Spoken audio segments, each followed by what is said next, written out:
sports meets that thing called life. I hope you're having yourselves a fantastic morning this morning, as we are happy to be here inside of these wonderful Cafe Kubal studios. And you know, Cafe Kubal is there with you all throughout central and upstate New York. You can head off to Cafe Kubal today by going to 3501 James Street, 324 West Water Street, and 401 South Salina Street, all in Syracuse, New York.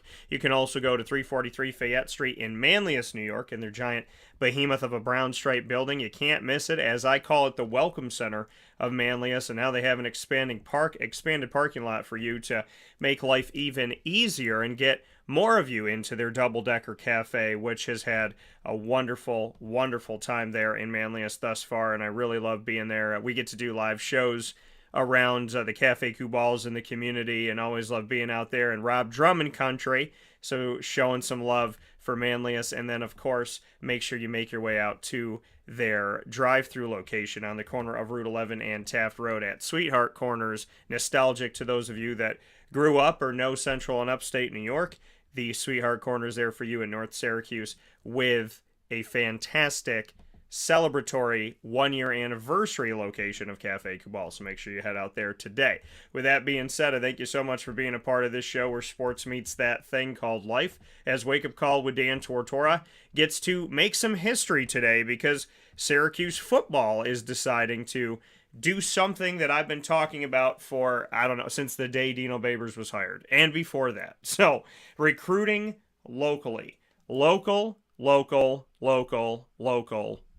Now listen, I'm not saying that your entire team has to be local. I'm not saying that you only recruit local. I'm not saying that 85 scholarships go to local. I'm saying, can you spare 1, 2, 5 of those 85 scholarships? That's what I'm saying. And I think that it is totally within reason to say that there is talent enough to come and find it and search for it and put that work in to bring it in to this Syracuse football team. So I'm happy to say that this morning we will have a trio of Syracuse football commits for the incoming freshman class of 2023, that have said yes to Syracuse, and they are all from in-state. They are all from the state of New York, which is very unique and very cool, and I'm very excited to be able to share this broadcast with you, as Syracuse has decided to recruit the state of New York, and they have achieved getting commitments from the state of New York. And a trio of those commitments are going to be joining me on the show today. Zyian Moultrie-Goddard is going to join me first in our conversation in just a moment here on Wake Up Call with Dan Tortora, where sports meets life. And then we will be joined from there in about a half an hour by Jalil Smith. Jalil Smith joining us as well. Zyian Moultrie-Goddard coming from Iona Prep and hailing from the Bronx. Iona Prep is in New Rochelle, New York, and Zyian Moultrie-Goddard from the Bronx, New York. And then Jalil Smith will be joining us from Abraham Lincoln. Carl Turetsky, somebody who I've known over the years, and appreciate you, Carl. Send you some love.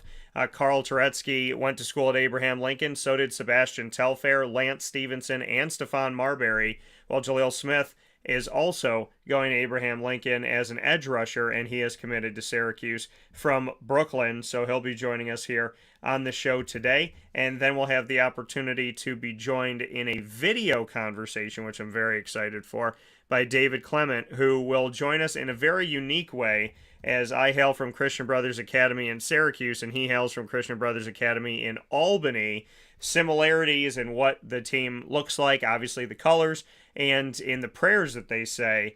And so kind of cool that we have the opportunity to share that with one another, and we'll share that today in our video conversation with David Clement, who will be joining us from Christian Brothers Academy out in Albany, New York. So a lot of great stuff coming up, a lot of fun things happening on Wake Up Call with Dan Tortora, where sports truly meets that thing called life. So I want to thank you for being a part of the show. I want to thank you for hanging out with me here on Wake Up Call with Dan Tortora, as we get set to bring you a very special conversation a trio of conversations this morning with Syracuse Orange commits that are all coming from in-state, showing that Syracuse has now taken a focus in Dino Babers' staff that has had some changes once again. with different coaches coming in, that they're now looking to the state of New York and have made the decision to reach out to the state of New York and offer scholarships. And those scholarships have been coming back fruitfully with the yeses, with Zyian Moultrie-Goddard's yes, with Jalil Smith's yes, as well as with David Clement saying yes to Syracuse. So we'll take a step aside for a quick, fast break. When we come back here inside the Cafe Kubal studios, now decked out, and perfect timing, right? So we have the 315 Home Sweet Home, we have the Q's Home Sweet Home pillow, and we have the 315 Syracuse pillow with the dome inside of the bottom of the numbers there at 315.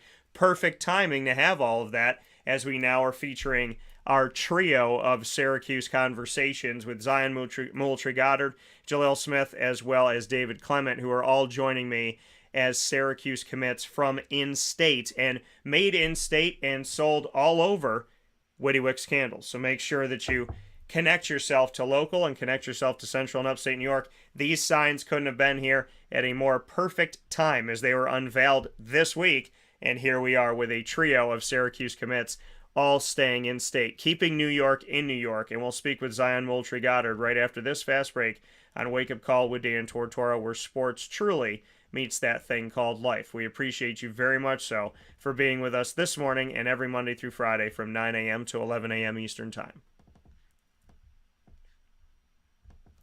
Carvel DeWitt, it's what happy tastes like. Do you know why? Because we make ice cream. Creamy, rich, flavorful ice cream. Not yogurt or iced milk like some of our competitors. Ice cream. Fresh, by hand, daily. For the calorie conscious, we have something new for you. Our new Carvelite. Same great flavor, creaminess, and texture of our regular ice cream with only 35 calories an ounce. So whether you want an ice cream cake, flying saucer, dasher, carvalanche, hard or soft ice cream, we will satisfy your craving with our fresh, handmade regular or new Carvelite ice cream. Carvel DeWitt. It's what happy tastes like.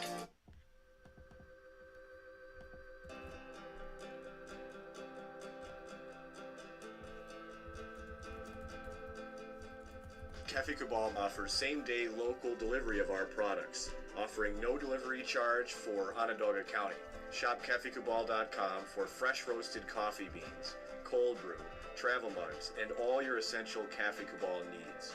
Cafe Kubal, coffee for the soul.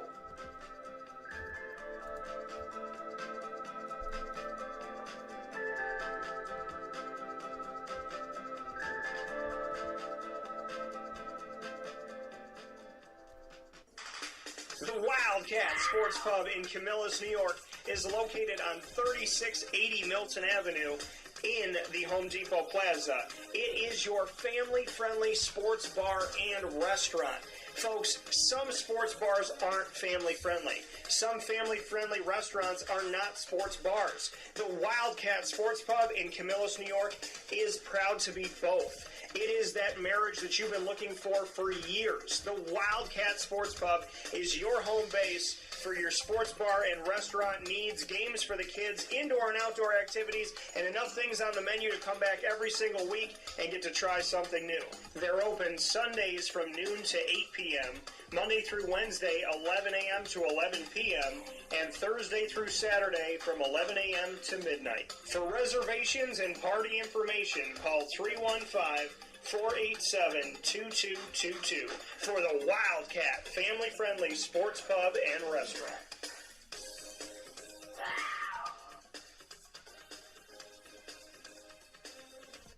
Welcome back here to Wake Up Call with Dan Tortora inside of the Cafe Kubal studios. You are watching and listening on YouTube.com and Facebook.com, both /WakeUpCallDT.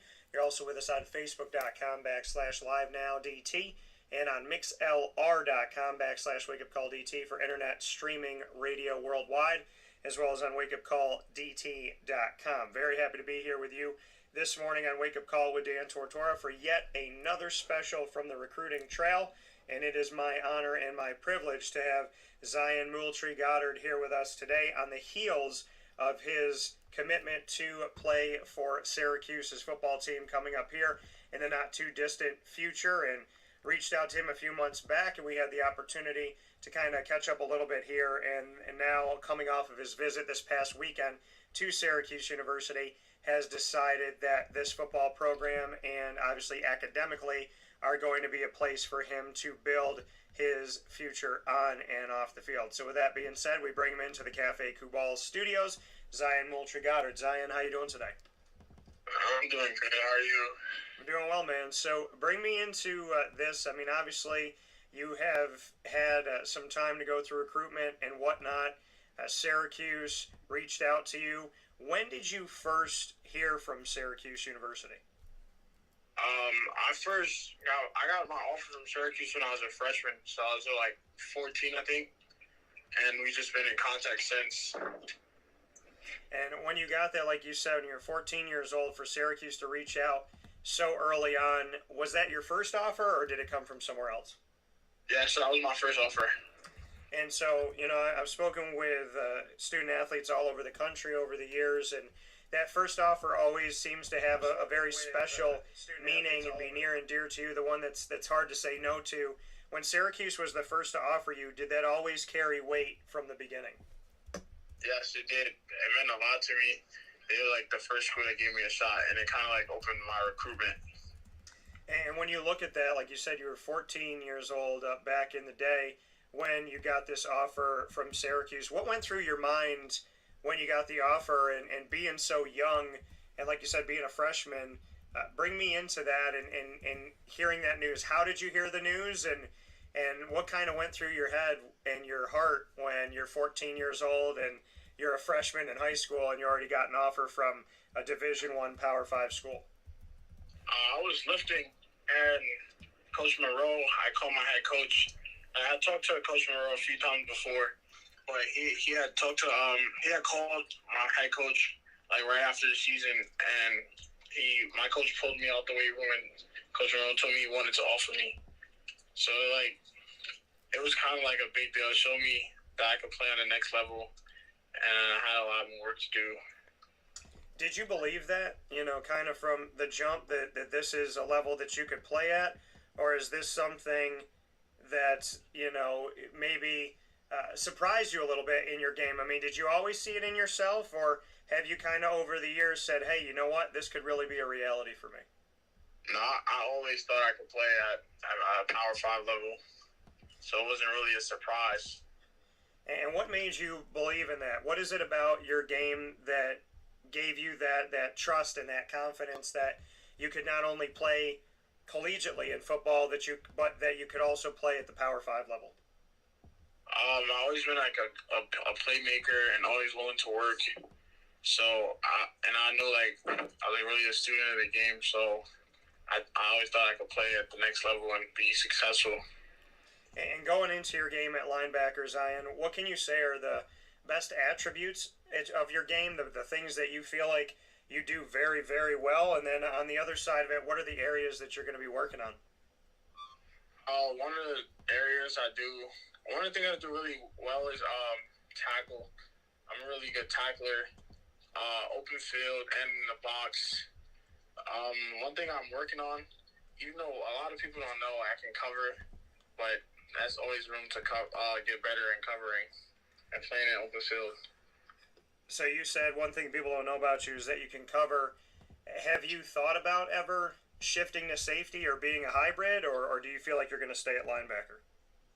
No, I feel like I'm going to stay at linebacker. Is there a place at linebacker that you think is best suited for you? Do you think you could play the mic, go weak side, strong side? Do you have a place that you would prefer to be? How do you look at it? No, I don't have a place I prefer to be. I feel like I can play all three with my skill set. And what is it about your skill set that you think can be used to make you a chameleon? I can play on the ball. I can play all in space. Like I can do all of it.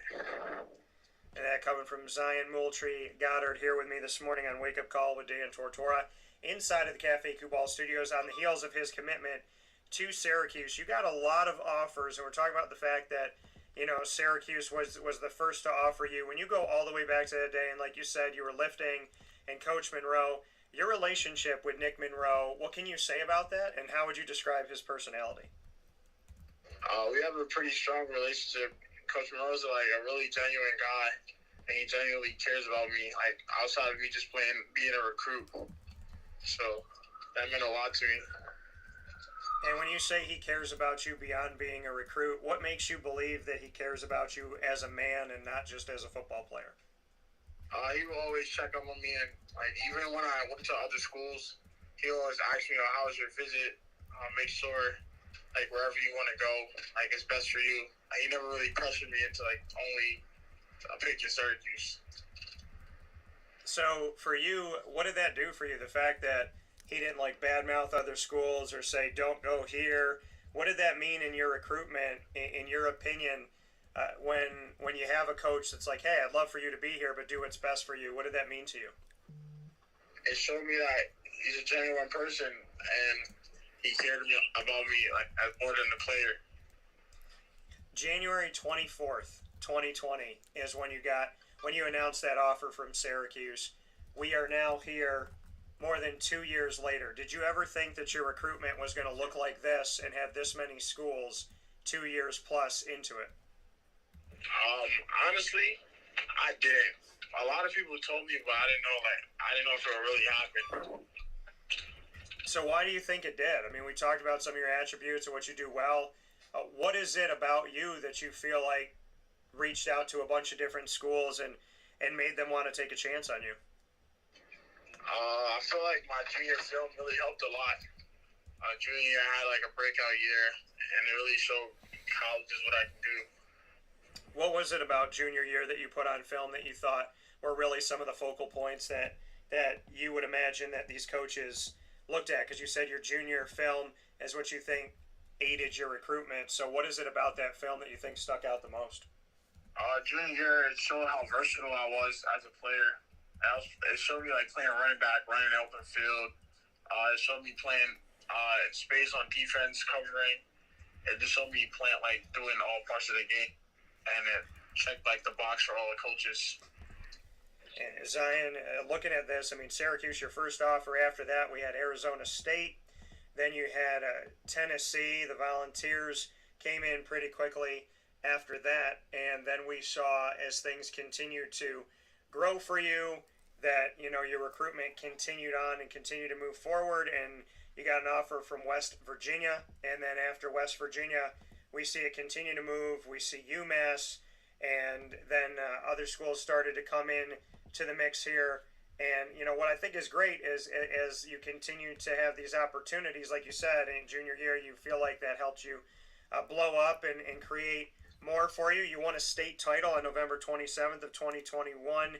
You posted about it. So that was the end of your junior season. So all the offers I mentioned up to this point were before the end of the junior season. And then your junior season ended as state champions. Just what you can say about that state championship with the Gals and what you remember most about it and why you feel like your team was able to do it. Oh, it was a great experience. My team, we had a really young team, so there was a lot of ups and downs throughout the season, but we always overcame because we had like a close bond. So probably our bond would be the most memorable part of the season. And those bonds that you formed, those connections that you had, do you have a teammate or two that you can say has really pushed you the most? Is there somebody that you feel like you can credit with bringing the most out of you in practice or even in the classroom? I would say Johnny Shepard, the quarterback, or one of our linebackers that got hurt the first game, Jose Ruiz. I've been knowing them since I was young, so we always really pushed each other. And Zyian, I am all about Syracuse recruiting locally. I mean, I'm from Syracuse, New York. Central and upstate New York means a lot to me. I was on a lot of these runs with these schools and whatnot, and you went to Iona Preparatory School, so Iona Prep. For you to get an offer from Syracuse in-state means what to you? Not only to, I know you've committed there, but to get that offer from Syracuse in-state means what? It shows that Syracuse is like, they want their players to stay home and try to do something big with the players that they have in their backyard. You know, the thing, speaking here with Zyian Moultrie-Goddard from Iona Prep here in New Rochelle, New York, in the state of New York, committed to Syracuse University, and we're talking this morning on Wake Up Call with Dan Tortora inside of the Cafe Kubal Studios. it's been atypical for Syracuse in recent years, especially under Dino Babers, to recruit locally. So to be part of that movement to maybe gain some more people in the state of New York and build some bridges there or repair some bridges, what does that mean to you that a staff that hasn't really been recruiting the state of New York is now not only doing it but has that connection with you? What does that do for you to be a part of this history where maybe Syracuse will start recruiting locally again? It's a big deal. So we can, it shows that the coaches are starting to pay attention to inner city kids. And we lost you there for a second. You said pay attention to inner city kids, and what did you say? And it starts to show the world what we can do on the football field. I mean, being a state of New York student athlete, do you feel that chip on your shoulder? Do you get a sense for that? Do you feel like there isn't enough of a spotlight and not enough focus on recruiting here? Yeah, always. A lot of people think in the city we only play basketball, but we also have really good football players too. And what do you think it is about Syracuse that made them come and look at you at Iona Prep? And did they look at any of your teammates while they were there? They were interested in my quarterback when I was a freshman and another D lineman. And Coach Weiss had a relationship with Coach Morrell already. So for you, when you see them come in and you see them recruiting the state of New York, like you said, obviously it's important. What would you say to Syracuse University staff about keeping their connection and building a bridge, and you not being the only guy from Iona Prep or, from New Rochelle, New York and whatnot? What do you want to say to Syracuse about why there should be a bridge to the state of New York and not just a guy here and there every once in a while? New York has a lot of good players that play hard, and they'll really help their program a lot. For you to be able to stay in the state of New York, is that something that you always wanted to do, or is that something that maybe just kind of happened over time where you said, hey, this is the best fit for me? I mean, did you look at staying home? Did you originally want to leave the state of New York? What were you thinking in the beginning? No, it didn't really matter to me. It just happened that Syracuse was the best fit for me. But for me, it didn't really matter where I ended up. And why is Syracuse the best fit for you, in your opinion? It just felt like home when I was there. They have a good family environment, so that was important for me. And when you say they have a family environment, Zyian, some schools say that they're a family, and you don't see it. What about Syracuse made you really believe it beyond the words? You can see it when the players interact with the coaches, and a few of my friends already go to Syracuse, so just the stories they tell me really shows that everyone is like family up there. And who are some of the friends that you have that are already up at Syracuse? Malik is one of my friends, and Elijah Fuentes. So for you already have that. I mean, did that help you in your recruitment, that you already had that connection on the team itself? Yeah, that helped too. How much of a role did that play that you could be on the same field with your friends? It didn't play a huge role, but it played a part of it. It would be cool to play with them. Did Malik or Elijah recruit you? Did they try and push and kind of do their own selling of Syracuse, or no? Yeah, sometimes they did, but not too much. Okay. Fair enough. Here with Zyian Moultrie-Goddard from New Rochelle, New York. Iona Prep, a New York recruit staying in the state of New York, coming to Syracuse University in the incoming class of 2023 at linebacker. After you won that state championship with Iona Prep back November of 2021, we saw that UConn came out and gave you an offer, as well as Buffalo, who's done a good job in the state of New York, Stony Brook, who's here in the state of New York. You got something from the Ivy League in Dartmouth, and then you were able to receive an offer from the U.S. Naval Academy at West Point in the state of New York, and then those offers continued to trickle in here, and you got more and more from here, and you were glad you announced Lafayette College had also offered you.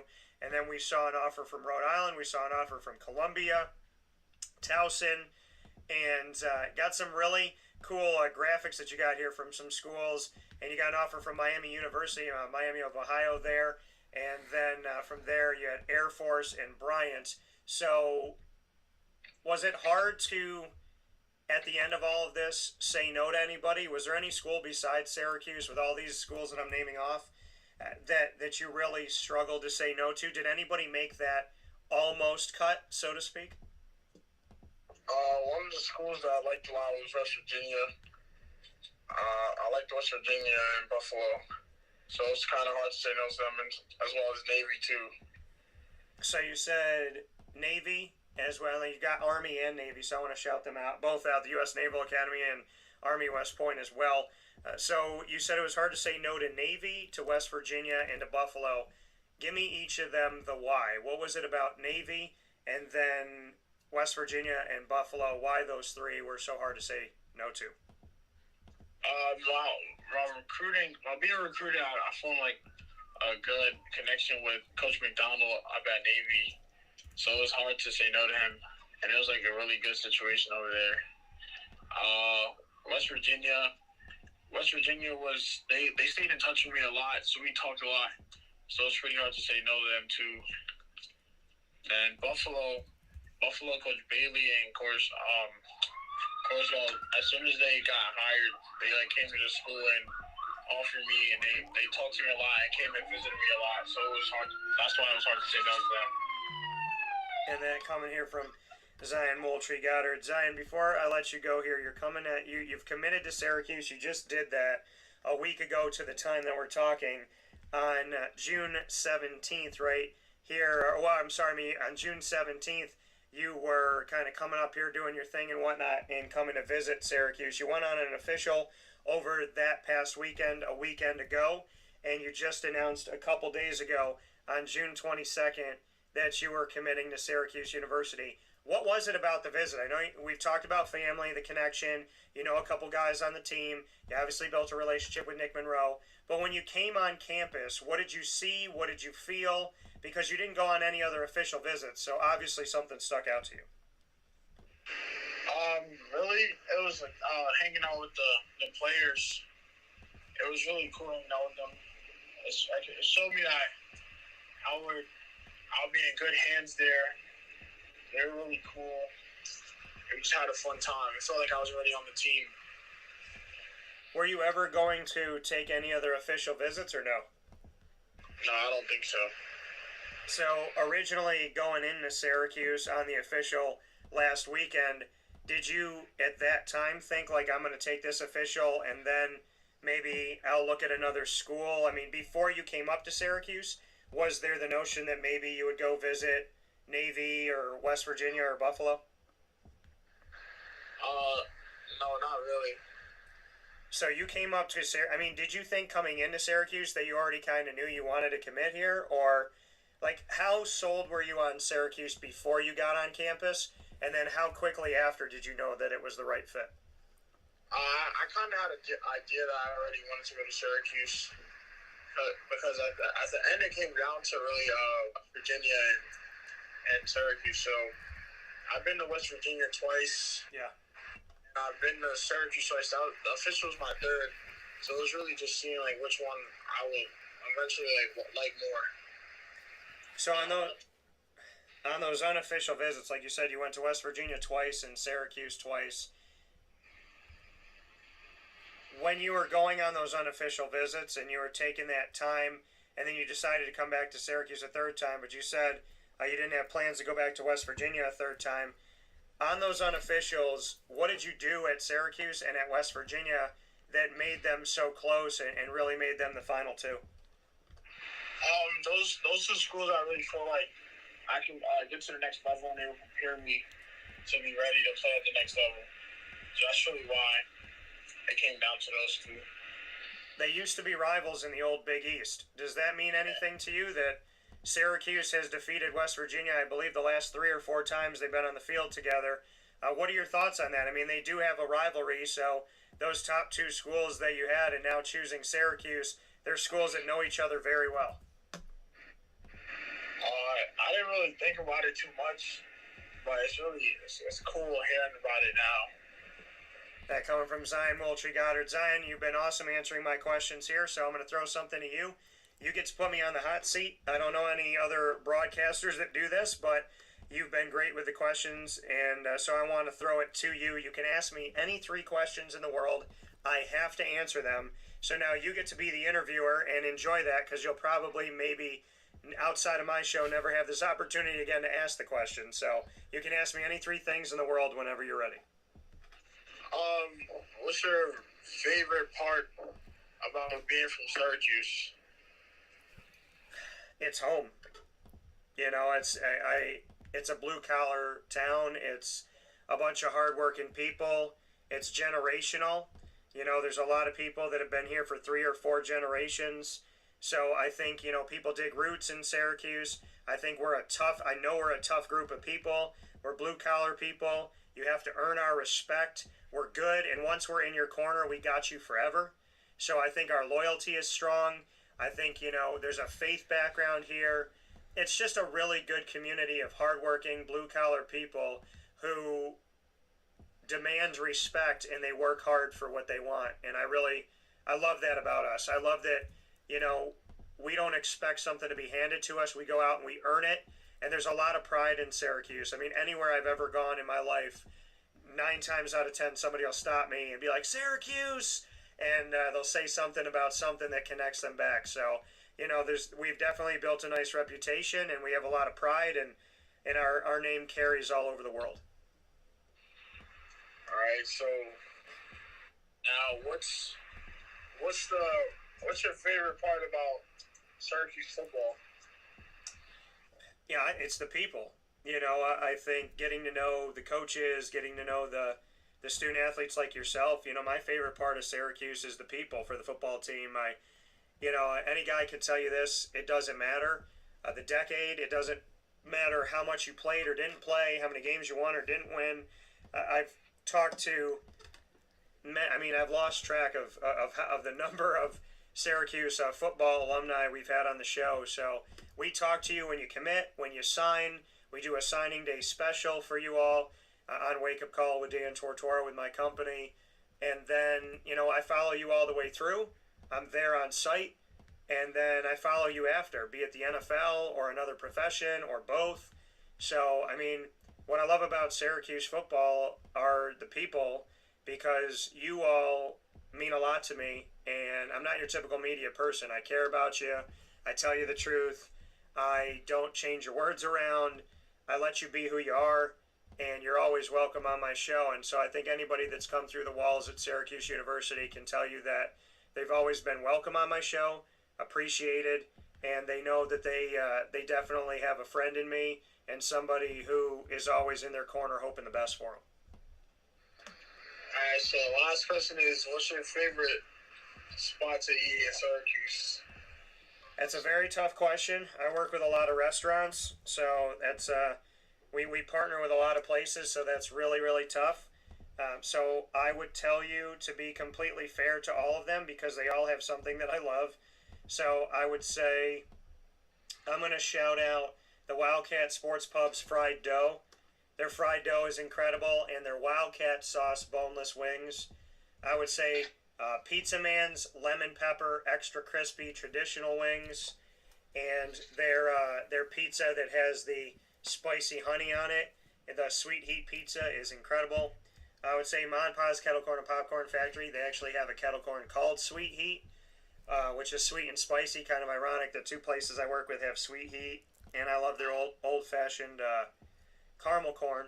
And then I would say at Mother's Cupboard, so many things. Their ham, broccoli, and cheese omelet. I created my own version of chicken and waffles with the owner Pete Green there, and we made our own sauce. And so I'd tell you to go try that, because nobody knows how to make chicken and waffles. So we brought it to Syracuse, and up here, down south they do. And up here I had never found one, so we made one. And love their omelets, love obviously their frittata and their pancakes, so many good things there. Avicoli's, it's got to be the margarita pizza, the barbecue chicken pizza, veal parmesan, and then I would say at PB&J's Lunchbox, it's got to be the barbecue chicken quesadilla, the double-decker nachos with boom boom sauce and chicken and jalapenos. And I'd also say their grilled peanut butter and jelly that's award-winning. And at Carvel, I would say my Lemoyne DT Dolphin Sundae, which is fantastic. And then at Chick-fil-A Cicero and Chick-fil-A Clay, I mean, people know Chick-fil-A and proud to work with them. I would say their grilled chicken club with honey mustard and Polynesian sauce. And yeah, so I mean, there's a lot of great things to eat up here, a lot of great local spots.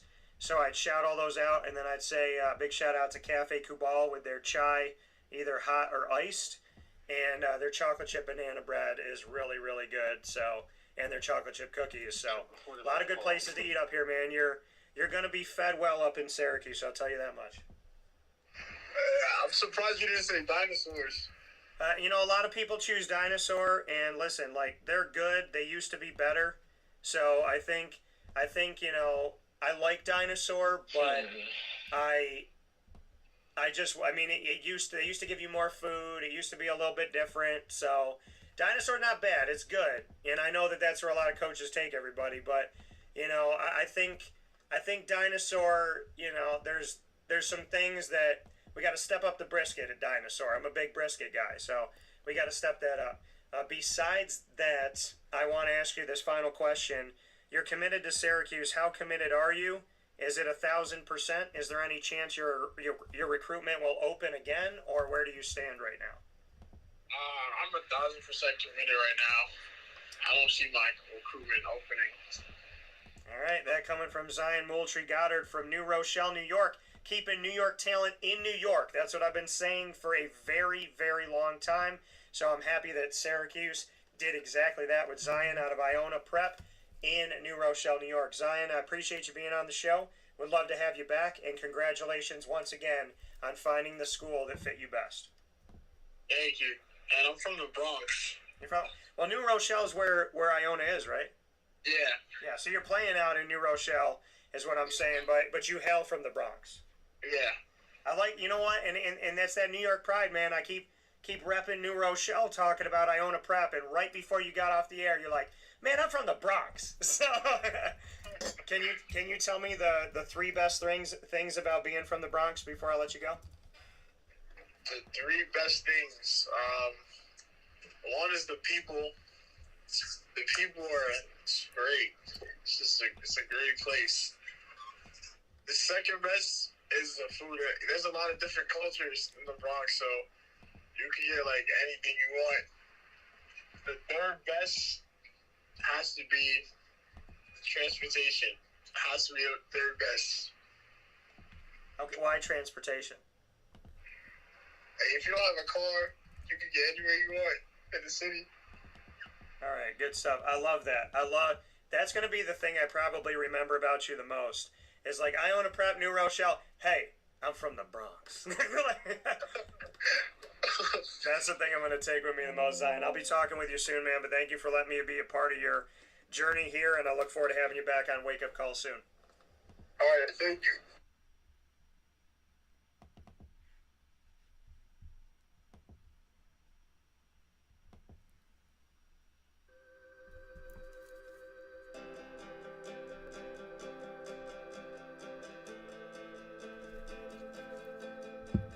Cafe Cabal offers same-day local delivery of our products, offering no delivery charge for Onondaga County.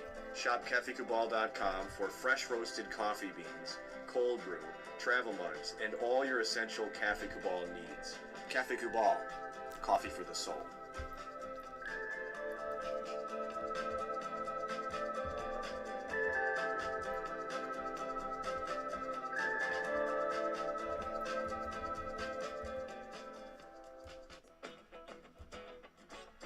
Hi, this is Amy from Mother's Cupboard, home of the whole frittata.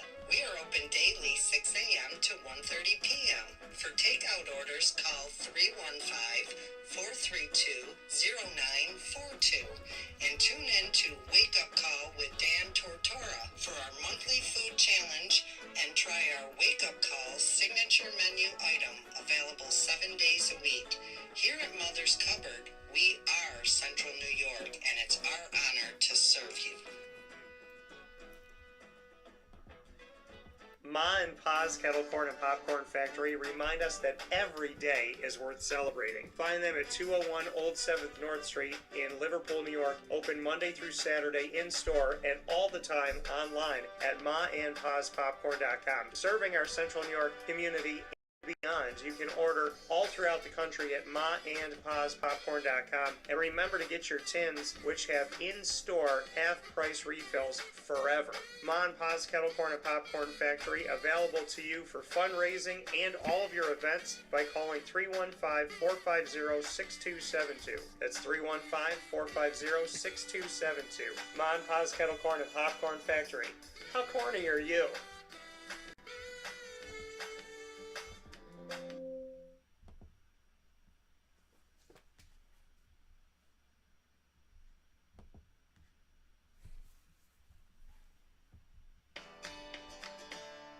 Witty Wicks Candles and Gift Shop, Township 5 Camillus, where you will find handcrafted all-natural soy wax candles over 60 cents to freshen up your home. We carry a wide range of locally made items, salsa cues, Syracuse salt, and chocolate pizza company, to name a few. Let our knowledgeable staff help choose unique gifts and keepsakes for any occasion. Gifts for family and friends, and maybe a little something for yourself. Witty Wicks Candles and Gift Shop, Township 5 Camillus.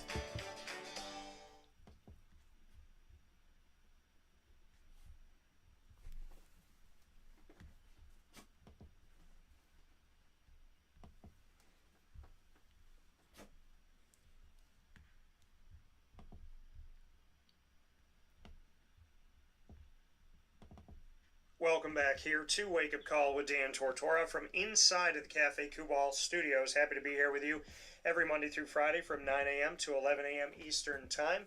And you're here with us on YouTube.com and Facebook.com, both /WakeUpCallDT, Facebook.com/LiveNowDT for all internet streaming video worldwide.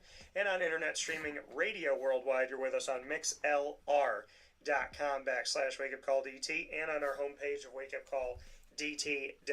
I'm very happy to be here with you this morning with another opportunity to speak with a committed high school student athlete who is coming off to Syracuse University to play for their football program here, and I'm very excited. In my hometown of Syracuse, you know, we've covered the Orange since the beginning of my broadcasting over 18 years ago, and I'm very happy to be here with Jalil Smith for the first time ever, coming from Abraham Lincoln High School in Brooklyn, New York, a 2023 edge rusher who has committed to the Syracuse Orange. And let's bring him in. Jalil, how are we doing today? Good morning. How are you doing? I'm doing very well. And Jalil, first and foremost, bring me into your recruitment. And now looking back on it, hindsight 2020, is it what you thought it would be? Is it different? How do you look back on recruiting? Well, I mean, coming into high school as a freshman, you know, opportunities were pretty small. You know, I played football for 1 year before high school. I came in, I seen all these guys, you know, getting offers, and I was like, oh, what that would be me. And then the pandemic came, so I kind of lost hope. And then that season, after the spring season of the pandemic, August 2021, is when I got my offer from Syracuse. And, you know, things started going up a little. I had a lot of film more from varsity football, so a lot of doors started to open. Yeah, so, I mean, you talk about that, having played football only one season before, and then the pandemic hit. What made you want to play football and get involved in it after not playing it growing up? Well, I mean, football's always been my passion. Like, it's always been a part of me. Like, even though I didn't play contact football, I've been playing football in the streets. I played football at school. Like, it's always been something that I wanted to do. I just never had the opportunity to play it at a young age. And so you're saying you never had that opportunity. How did that opportunity come about at Abraham Lincoln? Well, I mean, my youth team was across the street, literally, from Abraham Lincoln. It was at a school called William E. Grady. It's like across Ocean Parkway. So all the time I get out of practice, I see the high school guys, I hear everybody talk about it. And, like, I put it on my list for school, but, like, it wasn't something that I wanted to go to, but it just happened. And when it happened, I already knew how to get there because I was there all the time for practice. So it kind of just came hand in hand. That coming from Jalil Smith here, speaking on the fact, like you said, they were right across the street, very close to you and whatnot. Do you think it's almost poetic, knowing that, you know, like you said, you wanted to have an opportunity, and then that opportunity was literally right across the street. So is that kind of almost poetic or movie-esque to you? Yes, and a lot of people, my youth coach doubted me. He was telling me, "Oh, don't go there. That's not a good school. You don't want to go there. Blah blah blah." And now you're getting looks, and it's like, And my mom on the other hand, she was like, "Don't let anybody tell you. If you want to go there, go there." And I'm like, "You know what? I'm gonna just go there." And I went there. Great things happened for me. And they, like you said, they would say, don't go there. You don't want to go there. What was it about Abraham Lincoln that people were saying it wasn't going to be a good fit for you? I mean, honestly, my youth coach, he was kind of controlling. He wanted me to go where he wanted me to go, So, he sent all these guys to one specific school, and he wanted me to go there as well, which that school didn't last long because the guys that went there only stayed for a year and ended up transferring out. So, things worked out for me in the long run. And, obviously you're a kid, you're a teenager, and something inside of you said, I got to go where I want to go. My youth coach wants me to go here, but this is where I want to go. What was it about Abraham Lincoln that just felt right to you in your gut? Well, as soon as I got there, orientation, all the coaches I lit up from all sports, I always had a height, always had the eye test. I passed the eye test. All the coaches came welcoming me for basketball, football, all these sports. So, I really felt right at home. And that coming here from Jalil Smith, like you said, you always felt at home. You felt right there. Looking back on him, you obviously have some more time at Abraham Lincoln High School before you head off to Syracuse. But what has been your favorite part of going there? And is it everything that your gut told you it was going to be? I mean, the friends, the family. It's a family there. All my teammates are family, my friends. Everyone's everyone is so cool. It's a very great school. My dad knows all the teachers there, so it's like a place where I feel at home. Just like Syracuse, somewhere I went up there, I felt like home. I felt like I can play there for the next 4 years, go to school there for the next 4 years, so everything was just right. And for you, Jalil, like you said, it feels right for you. Syracuse feels right. You went on a visit to Syracuse recently. Share with everybody when you went on that visit and just what you took away from the visit that stuck with you. I mean, it's a little fun story behind it. On the way to there, I think 2 flights got delayed, so it was a little hectic. We had to take a plane, then we had to drive. But, everything kind of smooth sailed when we got there. When we got there, all the coaches were welcoming. They were excited to see me. Got to the hotel, changed, went to the academic meeting, and that really kind of gave me a shot. The academic meeting showed me a lot different from other colleges. Like, a degree from Syracuse really holds a lot of weight. And that means a lot to me academically. That's what my parents looked to first before football was. And then after that, coaches, great, players, great. The players let you know everything you need to know. It was just a great experience overall. And having that, like you said, a little bit of an interesting time with travel and the way that things have been on a plane, flights delayed and then you have to drive and whatnot. You're not too far away in the Brooklyn area, but when you finally got to Syracuse, did you feel like it was like, hey, I'm fighting to get somewhere I wanted to go? Did it make you second guess yourself that there was these kind of travel snafus standing in your way? I mean, how do you look at the story of how you got to Syracuse physically to go to the visit? I mean, as soon as you got there, everything that happened that night before that day, it completely went away. As soon as you got there, you felt happy, You were a little tired, yeah, but, you got to get the experience, and everything just kind of disappeared. Like, I didn't have to worry about anything, It took a while to get there, but we got there. Yeah. And when you finally got to Syracuse's campus, what's the first thing that you remember seeing that stuck out to you? The dome. The dome is on the middle of campus. There are like 2 domes in college football. It's a really huge dome in the middle of campus. Easy access to players. It stood out. As soon as we got there, that's the first thing I see. So you see the dome, and obviously you have the opportunity to tour the dome.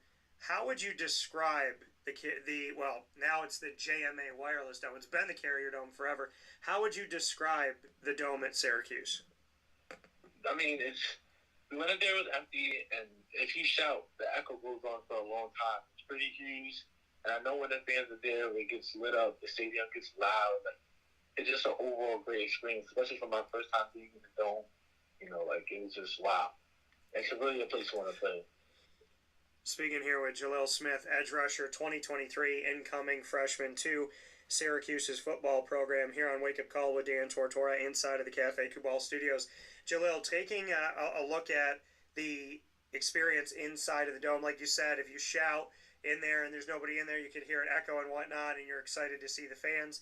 What did you picture when you stood on the field at the dome? Personally, what did you see yourself doing? What did you picture? I could just imagine me making the play, getting the strip sack, running into the end zone, the sideline going crazy, the crowd going crazy, student section. It's just like so much that can happen. I could just imagine everything. And Jalil, Syracuse, you committing to Syracuse, this doesn't happen if Syracuse doesn't reach out to the state of New York. And it's something that we haven't seen in a long time from Syracuse, and it hasn't been a normalcy that they've recruited their actual home state of New York. So what does it mean to you that Syracuse not only recruited you, but they're taking care of home and recruiting the state of New York right now? It feels good to stay home. Why would I want to go anywhere else and bring a championship to another state, especially New York, my home state? So, it feels good to stay home. It feels good to put on for my state. That's what I want to do first. To know that Dino Babers and his staff may be taking more of an emphasis on the state of New York and the Northeast, what does that mean to you, being someone from this area? New York, when you think of New York, no one thinks of New York as a football state. Everyone thinks basketball. So for a school like Hughes, a big school, to be recruiting in the area, it's really important. Because a lot of guys out of New York, I've seen great talent go to waste because they couldn't get looks. Or because, coaches don't want to come out to New York, or they may not believe in players from New York. So I feel like a school like Hughes, a big school, is important for them to recruit New York City kids, because there's a lot of New York City kids that have a lot of talent that don't go where they're supposed to go. Why do you think that is? Why do you think the state of New York doesn't get the love that it deserves when it comes to football recruiting? In New York, it's a lot of public schools, It's not a lot of big, Catholic schools. There's a few here and there, but, everyone's a lot of focus on basketball. It's a city, it's a city area. A lot of football cities, some more country areas, a lot of more opportunities. A lot of people, New York don't really get that much attention for football. More so to say, like, a lot of programs go out to other, states instead of New York. And we see this. What's the misconception? Because I've always been about support the state of New York, recruit the state of New York. It's very important to me, being from the state of New York, very proud to be a New Yorker, that, New York State is recruited, that student athletes are respected, not just in football, but in every sport. So what do you think people should know, being a student athlete in the state of New York? What do you think are some misconceptions or some rumors or some false statements out there that you want to correct about the student athletes in New York? Everyone, when I think of New York, they think unsuccessful, dangerous, hood. They don't have the potential. They don't have, what they need to produce at the next level. And I feel like that's wrong. You have to give everyone a chance. We have a lot of smart, super freak athletes out here, 2-sport athletes, 3-sport athletes, a lot of guys who want to make plays at the next level, and we just can't get the attention. And a lot of New York guys go out there, a lot of coaches go out their way to try to put us out there. Yes, a lot of the time we have to fly to other states or fly to other cities just to get the looks that we want to get. Even as far as camps, a lot of camps aren't in New York. There are other places across the country, in the West Coast, the Midwest. A lot of times you have to go out to those places just to get the looks that we want to get. And that's the thing, going out to the camps and whatnot to try and get those looks. Did you have to do that? Did you feel like you had to do that? Did you go out of state to different camps and different opportunities so that you could try and help your recruiting? How did you handle the New York conundrum of not getting the respect that I think it deserves to have people come up here to New York State? Because there's been a lot of successful people. A lot of successful people have come through the state of New York too. Syracuse had gone on to the NFL. So did you do anything differently? Did you do out-of-state camps, or how did you handle it? Most of the camps I went to were in-state. Including, I had a camp in my school. I had camps, Step in that in Jersey. So a lot of the camps I went to weren't far. And I'm also grateful for my coach. he did a lot of talking. He knows a lot of people. He's been coaching for a long time. He's had a lot of great players out. It's a great school, so he definitely did a lot of contacting me. Being the size that I am, when coaches come in, they look at me like, they want to give me an opportunity just based off my size, and I have great film and I have great academics to back it up. So it wasn't as such difficult as it was for me. For other players, I have a lot of other players. During the pandemic, things got messed up. A lot of my teammates that could have went to bigger schools, but they just didn't have that opportunity.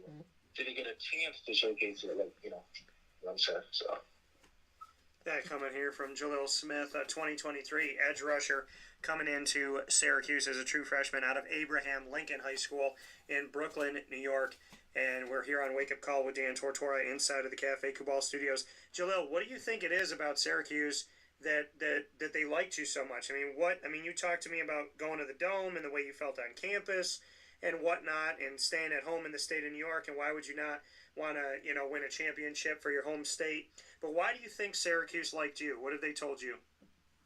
Speaking to the D-line coach, I'm what he wants. He wants a tall guy, a guy that's quick, a guy that's aggressive, can get up the line, make plays on the edge, someone, who really has that speed and explosiveness across the line, also looking for hybrids that can play the outside linebacker position, I guess we just seen that on my film, so, yeah. And for you, you say yes to Syracuse, and you make this decision for yourself. How committed are you to Syracuse? Does recruitment stay open a little bit? Do you still kind of keep an eye out there if somebody were to be interested? Or is this, 10,000% done deal, you're going to Syracuse? Me, when I look at schools, if I say I'm going somewhere, I'm going to go there. Like, I'm a man already. Even with high school, I had a lot of opportunities to transfer, a lot of opportunities to go to bigger schools, but I didn't want to go. If I'm going to go to the school, I'm going to stay there for the full 4 years. So that's, Syracuse is it. I don't want to go anywhere else. They gave me an opportunity. And who am I to tell them that I'm committed? And just because the bigger schools want to give me a look, I'm going to do that. That's not the type of guy I am. I love that. Being a man of your word, Syracuse football great said to me, and a good friend of mine who's now up in heaven, and God bless him up there, Floyd Little, he said thank you. Floyd Little said to me a while back, said to a bunch of us, your word is the most valuable thing you own. If you don't keep your word, you have no value. And you just talked about, hey, if I tell someone, who am I to say I'm going to go here and then not go there? Why would I give somebody my word and take it away? So I want you to know that you're getting set to wear orange and blue, and Floyd Little, that came many decades before you, said the exact same thing. If I give my word, I'm keeping my word. So it means a lot. I'm sure it means a lot to fans, and anything that's a reflection of Floyd Little is a beautiful thing. But I want you to know that he said that your word is a valuable thing, and if you keep it, then you have value. If you don't keep it, then you have nothing of value. Right. And so, what does that mean to you, that Floyd Little, he wore number 44 at Syracuse, he went on to be the face of the Denver Broncos and will always be a face of that franchise in the NFL. What does it mean to you that, your word is so valuable personally, and that, his was as well, and you guys echoed each other? What does that mean to you? He's one of the greats, so, if I can compare myself to a great, then I have, for sure, I'm going to be great myself, so that's how I look at things. And Jalil, you not only are coming in from Brooklyn area, but from the Bronx area. We have in New Rochelle as well, where the school is, and then coming from the Bronx, Zyian Moultrie-Goddard. What does that mean to you? I know you shared that he's going to be joining you in the incoming class of 2023 for Syracuse football, but knowing that Zion's coming from the Bronx and you're coming from Brooklyn, what's that mean to you, that not only are you coming from the state of New York and staying in state, but that you have somebody else coming from the boroughs that's going to be joining you on your team at the same time? It feels really good. New York City can finally put on, it's a really great feeling. I met Zion at the official visit. He's a pretty cool guy. Things like that. So I'm just really good for New York City. I'm happy for New York City. And I'm happy to show the world what New York City is about. And you committed on a special day to me. You committed to Syracuse on June 24th. That is the day that I remember my grandmother's life. G-Mama lived to be just shy of 101, and that's the day that she went back to heaven. So June 24th will always mean something to me and always have a special place in my heart. Why did you pick June 24th to commit to Syracuse? What was it about that day, that moment? Bring us into your commitment day. I mean, just a Friday, a great day to me. I just really had a week to think about it, that whole week. And, Friday is a special day to me. Friday Night Lights, it brings me back, So why not announce it on a Friday? I really like Friday. Friday's a great day to me. Great day we play games in high school, so it's just a really good opportunity to come back. That coming here from Jalil Smith on Wake Up Call with Dan Tortora inside of the Cafe Cabal Studios. Before we jump to rapid fire, really quick here, Jalil, as an edge rusher, getting after the quarterback, tell me what are the best parts of your game, the best attributes, and then tell me the parts of your game that you're working on the most right now. I mean, the best parts of my game is my speed and the height. Speed and height in my hands. The wingspan I think I have an 83.1 wingspan. Long arms. I can defend the tackle, get him away from me, speed pass him. I have a lot of moves in my arsenal to get to the quarterback, Things I want to work on, staying low off the ball, fighting off double teams, things like that. And to jump into rapid fire now with Jalil Smith, and I appreciate you sharing that with us as you get to know your Syracuse commit for the incoming class of 2023 at edge rusher. Jalil, we do a thing on the show called Rapid Fire. Gives us an opportunity to get to know you a little bit better. Can have something to do with sports or nothing to do with sports, but in putting you on the hot seat in Rapid Fire, I'm going to throw 3 questions at you that could be about anything, but in the spirit of fairness, this is something that I'll tell you to enjoy because I don't know if you'll ever get this opportunity again. You get to ask me 3 questions, which I know broadcasters don't do. So I'm going to give you the opportunity to put me on the hot seat, and I'm going to put you on as well. I'm going to let you ask me the first question. What do you love most of doing a broadcaster? What I love most about broadcasting, what I'm doing right now. I love building bridges. I love getting to know new people. I love that this is the first time you've been on the show, and you come in here, we talk again when on signing day, and then we do the National Signing Day special. We go on from there. You come to Syracuse. We talk during your 4 years at Syracuse, and then after that we go on from there. And to say, here's the day that we talked, the first day we spoke, and here in the beginning of July of 2022, and then 2026, 2028. 2030, I'm like, hey, Jalil, how you doing? And all these years pass by. So I think my favorite part of the job, I know my favorite part of the job is meeting people, getting to know people, letting you know that there's honest people and genuine people in the media that care about you, and just being a place for you, being a voice for you to share your story means the world to me. And I love having a day like today where this is our first conversation. And then 4 years from now, we'll reflect back on it and be like, remember that day? It felt like yesterday. So that's what I love. Did you ever have dreams about playing football? I love the sport of football. I'm 5'8", and I can run, but I never wanted to get tackled by someone like yourself. So I played pickup games. I played flag football, and we did different things in in parking lots and fields and whatnot. So I love the game of football. I will play the game of football, but there was something about the thought of being at the bottom of a pile of 300-pound people that I just did not want to be a part of.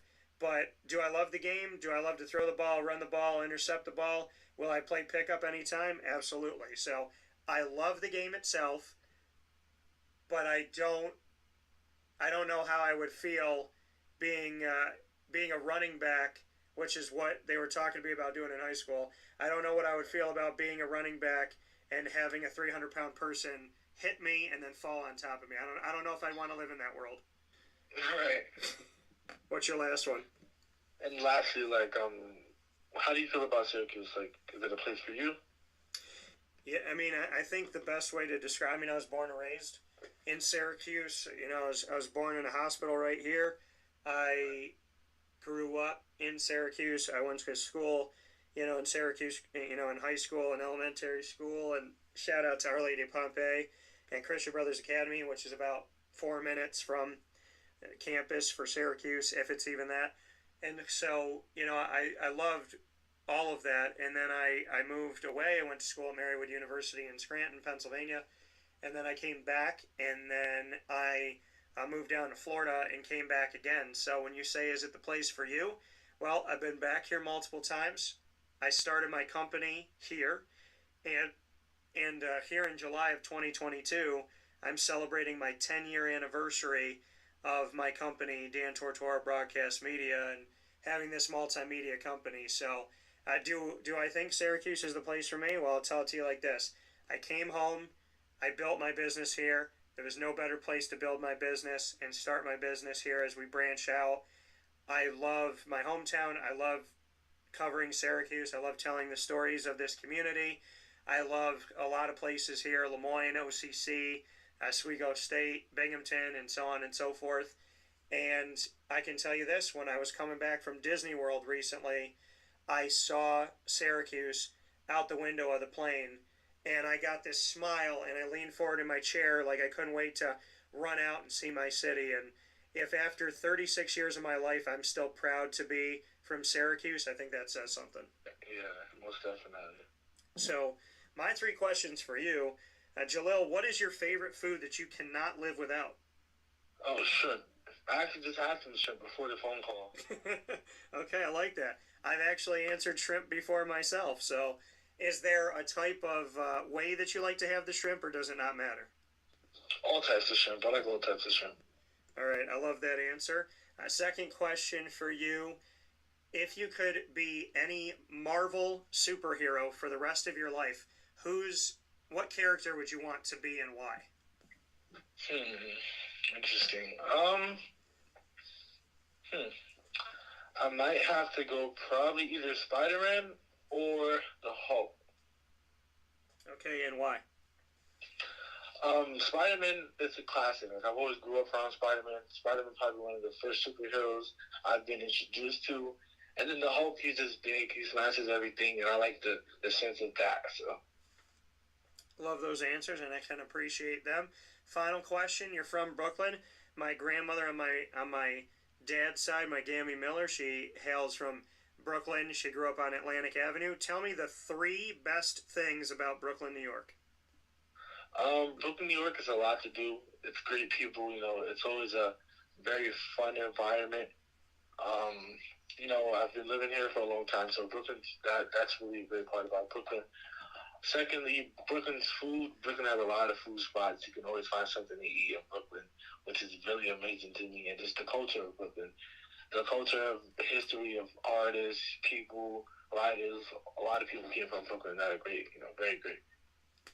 So there you go, a description of Brooklyn, describing where one of my grandmothers came from, picking my favorite superhero in Spider-Man, and one of my favorite foods in shrimp.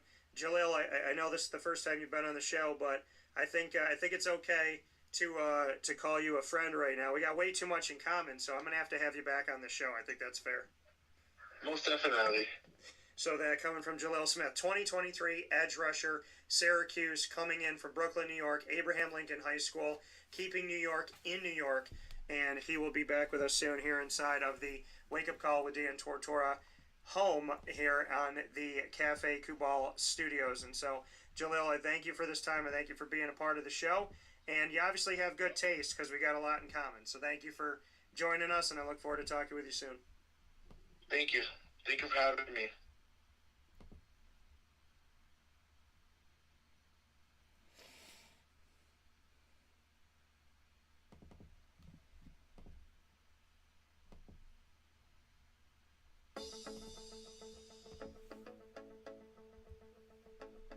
Avicoli's, located on the corner of Route 57 and Wetzel Road in Liverpool, New York, has been your trusted neighbor for decades. Located just steps from Liverpool High School, we're happy to have the Liverpool Warriors on-site, on-location broadcast at Avicoli's through Wake Up Call with Dan Tortora every single month, featuring student athletes, coaches, and administration throughout the year from Liverpool High School. Head out to Avicoli's today on the corner of Route 57 and Wetzel Road in Liverpool, New York, open Tuesday Monday through Sunday for lunch, dinner, and drinks. We'd love to see you out there. And of course, you can call them at 315-622-5100 for takeout, delivery, and catering. That's 315-622-5100. And also find them on myavocollis.com. That's myAVICOLLIS.com.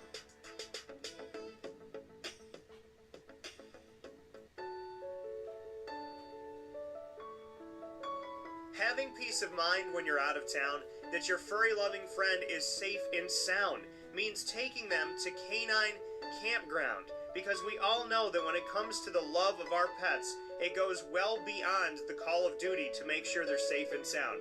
Right, Lily?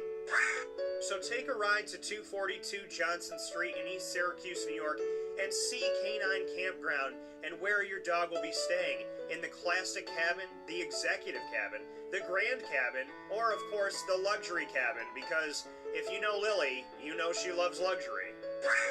Now you don't have to wait to the last minute to find a family member or a friend that'll take your dog for a few days.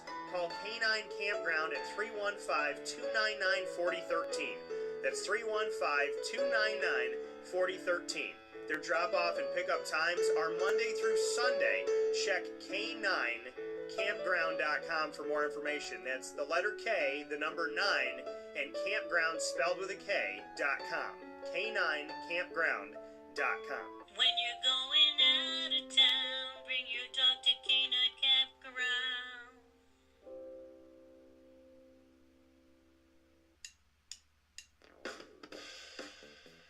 PB&J's Lunchbox, the food truck that you love finding all throughout Central and Upstate New York, now has a street-side cafe. So when you're craving their traditional favorites as well as their out-of-box amazing menu items, you can now head to 663 Old Liverpool Road in Liverpool, New York, located just minutes from the highway, the Thruway, Destiny USA, and Onondaga Lake Parkway. PB&J's Lunchbox Street-Side Cafe is there for you Monday through Saturday from 9 a.m. to 7 p.m., serving breakfast, lunch, and dinner all throughout the day. Get breakfast for dinner, dinner for lunch, whatever you fancy, including their award-winning grilled peanut butter and jelly sandwich. Find them at 663 Old Liverpool Road in Liverpool, New York. PB&J's Lunchbox, where we love to know what's in your lunchbox.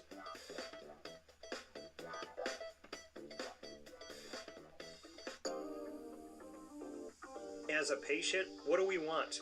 To be cared for, to be listened to, and to have someone walk us through the process on our path to victory. Victory Sports Medicine and Orthopedics does all of those things beautifully, with Dr. Mark Petropoli leading the team on 791 West Genesee Street in Skaneateles, New York, located minutes from beautiful Skaneateles Lake. Whatever your injury may be, from head to toe, preventative care, rehab, physical therapy, laser therapy, and surgery are all available at Victory Sports Medicine and Orthopedics, where they care about us, they listen to us, and they understand that everyone's path to victory is a little bit different. Let them help you on yours by calling 315-685-7544 to make your appointment today. That's 315-685-7544, and find out more information at victorysportsmedicine.com.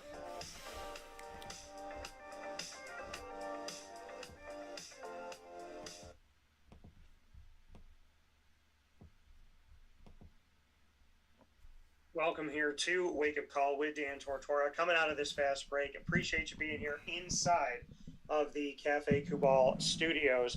And I'm very happy to have here with me, picture-in-picture, David Clement here with us. And very, very much interesting. I've never been able to do this before. I went to Christian Brothers Academy in Syracuse. He goes to Christian Brothers Academy in Albany. So both CBAs, both very similar, obviously in a lot of ways, but in different parts of the state of New York. So he is also a 2023 incoming commit to Syracuse University's football program, coming in at tight end, standing at 6'7" currently. So with that being said, David, how you doing? Good. Thank you for having me. Glad to be here. Absolutely. So bring me into it. How would you describe, do you say, I guess these are the questions I have to ask about CBA and what I remember. Do you do St. John the Baptist de La Salle? Pray for us, live Jesus in our hearts forever? In the morning and at the end of the school day. Every day. So, Christian Brothers Academy, unique, right? Because there's one in Syracuse right down the road from where you practice at Syracuse as a member of the football team, and then there's one in Albany. Do you know anybody from Syracuse's side, and what do you think about that? Because I've never been able to do the picture-in-picture Syracuse CBA to Albany CBA. We play them every year in basketball, actually. And last year we played them at CBA Syracuse, but we lost to a buzzer beater. So it wasn't the best. So do you have any friends? Do you keep in touch with anybody or no? Not from CBA Syracuse, really. It's like more of just see them once a year in basketball. But and that basketball, like you said, that rivalry there, the buzzer beater there, those close games, those close moments. So, something tangible to have to appreciate every year, to look forward to, I guess. Yeah. So what does it mean to you with the fact, with that being said, that you're going to be coming to the city of Syracuse, and you're going to be right down the road from the other CBA? What does that mean to you? I mean, it's exciting to stay in state. I know a lot of people in Albany alone that just support Syracuse, just not New York State. Everybody supports Syracuse. And I actually have family that live in Casanova. Okay. So that's pretty close to Syracuse. I know they were excited to hear the news, and just knowing the amount of people and support that in New York that support Syracuse as a whole and everything.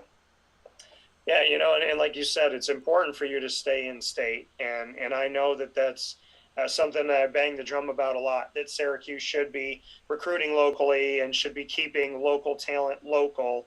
So to be a part of that movement, which really seems to be happening in the incoming class of 2023, more than anywhere else that we've seen under Dino Babers and his staff, what does that mean to you, that Syracuse is not only recruiting locally, but it seems like your class is a class where they're really focusing on that? I was glad to be a part of it. On my official visit, I know I had 2 kids from New York, near the city. So I was glad I could, see them, how Syracuse is really pushing the in-state and really trying to keep us in-state and, show us that, it can stay in the state and that we have the talent in the state to play at that high level. Are you surprised that it's taken maybe this long to have this happen again? I mean, Coach Mack did it, Coach P did it, but there's been a lull with local recruiting. Are you surprised that it's taken kind of this amount of time for Syracuse to get back to it? No, not too surprised. I'm glad they are now, and just glad to be a part of it.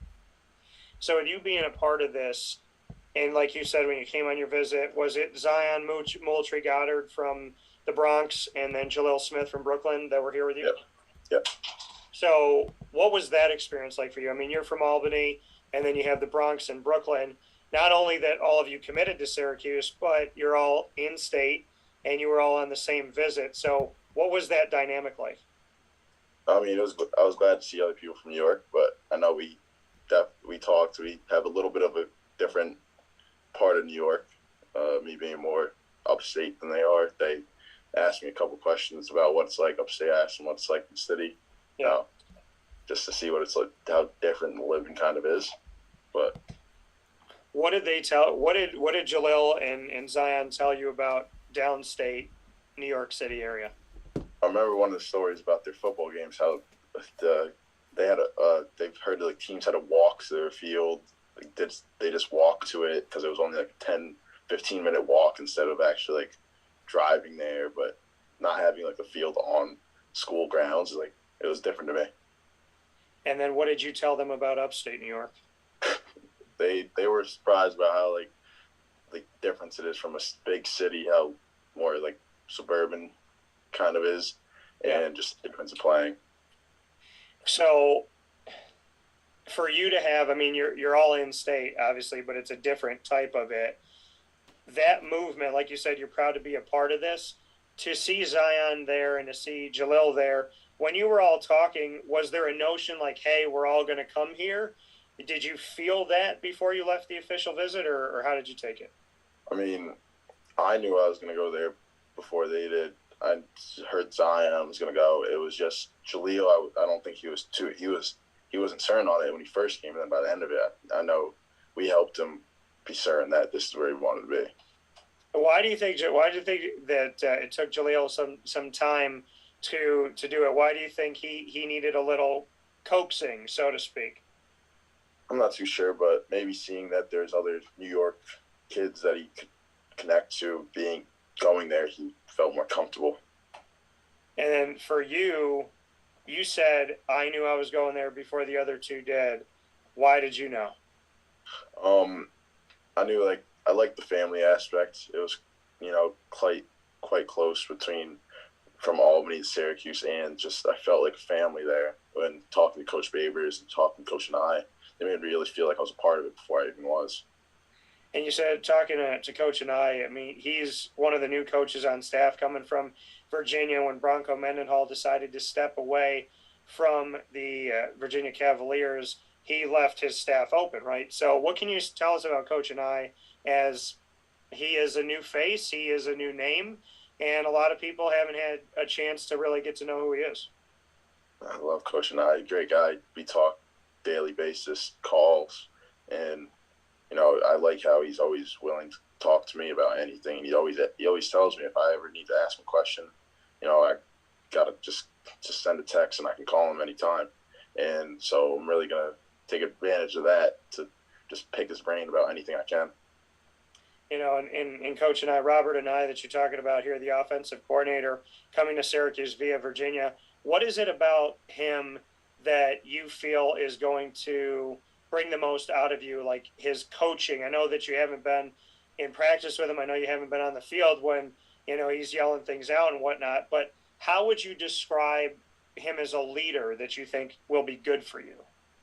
I mean, I don't know too much about him yet. I'm hoping I can get to know him even more, but I know at Virginia, his last tight end was third-round draft pick, eighth and third round. So Jelani Woods, and I'm just excited to see how much he can really do with the tight end just 1 year coaching him. And after Jelani transferred from Oklahoma State, I think it was. So involving the tight end in the offense, I'm glad to see that in that type of game. And that's where I want to be. And you play in the tight end position. Sometimes it's a forgotten position. It's a lost art, right? We talk about Travis Kelce and Rob Gronkowski, and in history, we talk about Tony Gonzalez and whatnot, but it's not, and George Kittle, and there's some guys that have, Mark Andrews with the Ravens in recent history, but it's not always spoken about enough, and it's treated like, an extra blocker to the offensive line, but there's an art and there's a beauty to being an extra receiver. On some NFL teams, the tight end is the receiver, and I think arguably on the Atlanta Falcons, at least right now maybe, Kyle Pitts could be that in what he was to Florida. So what can you say about the tight end position and maybe some misconceptions that you want to correct? I mean, most people think we're just slow guys that block, but I know there's a lot of us out there that can actually really run routes, catch, and do most things wide receivers can do, but also have that aspect of blocking, which really helps us be like a double-sided knife to just really be able to help on any way we can. What do you enjoy more, blocking or getting out in the passing area? I always like getting in the trenches. It's always fun, because you got to have a different kind of grit level to really just want to be there, and it really takes a lot to be in the trenches and just move another person as hard as you can and as fast as you can. So, but definitely catching a touchdown, different feeling than pancaking somebody. What's better, catching a touchdown or pancaking somebody? Catching a touchdown.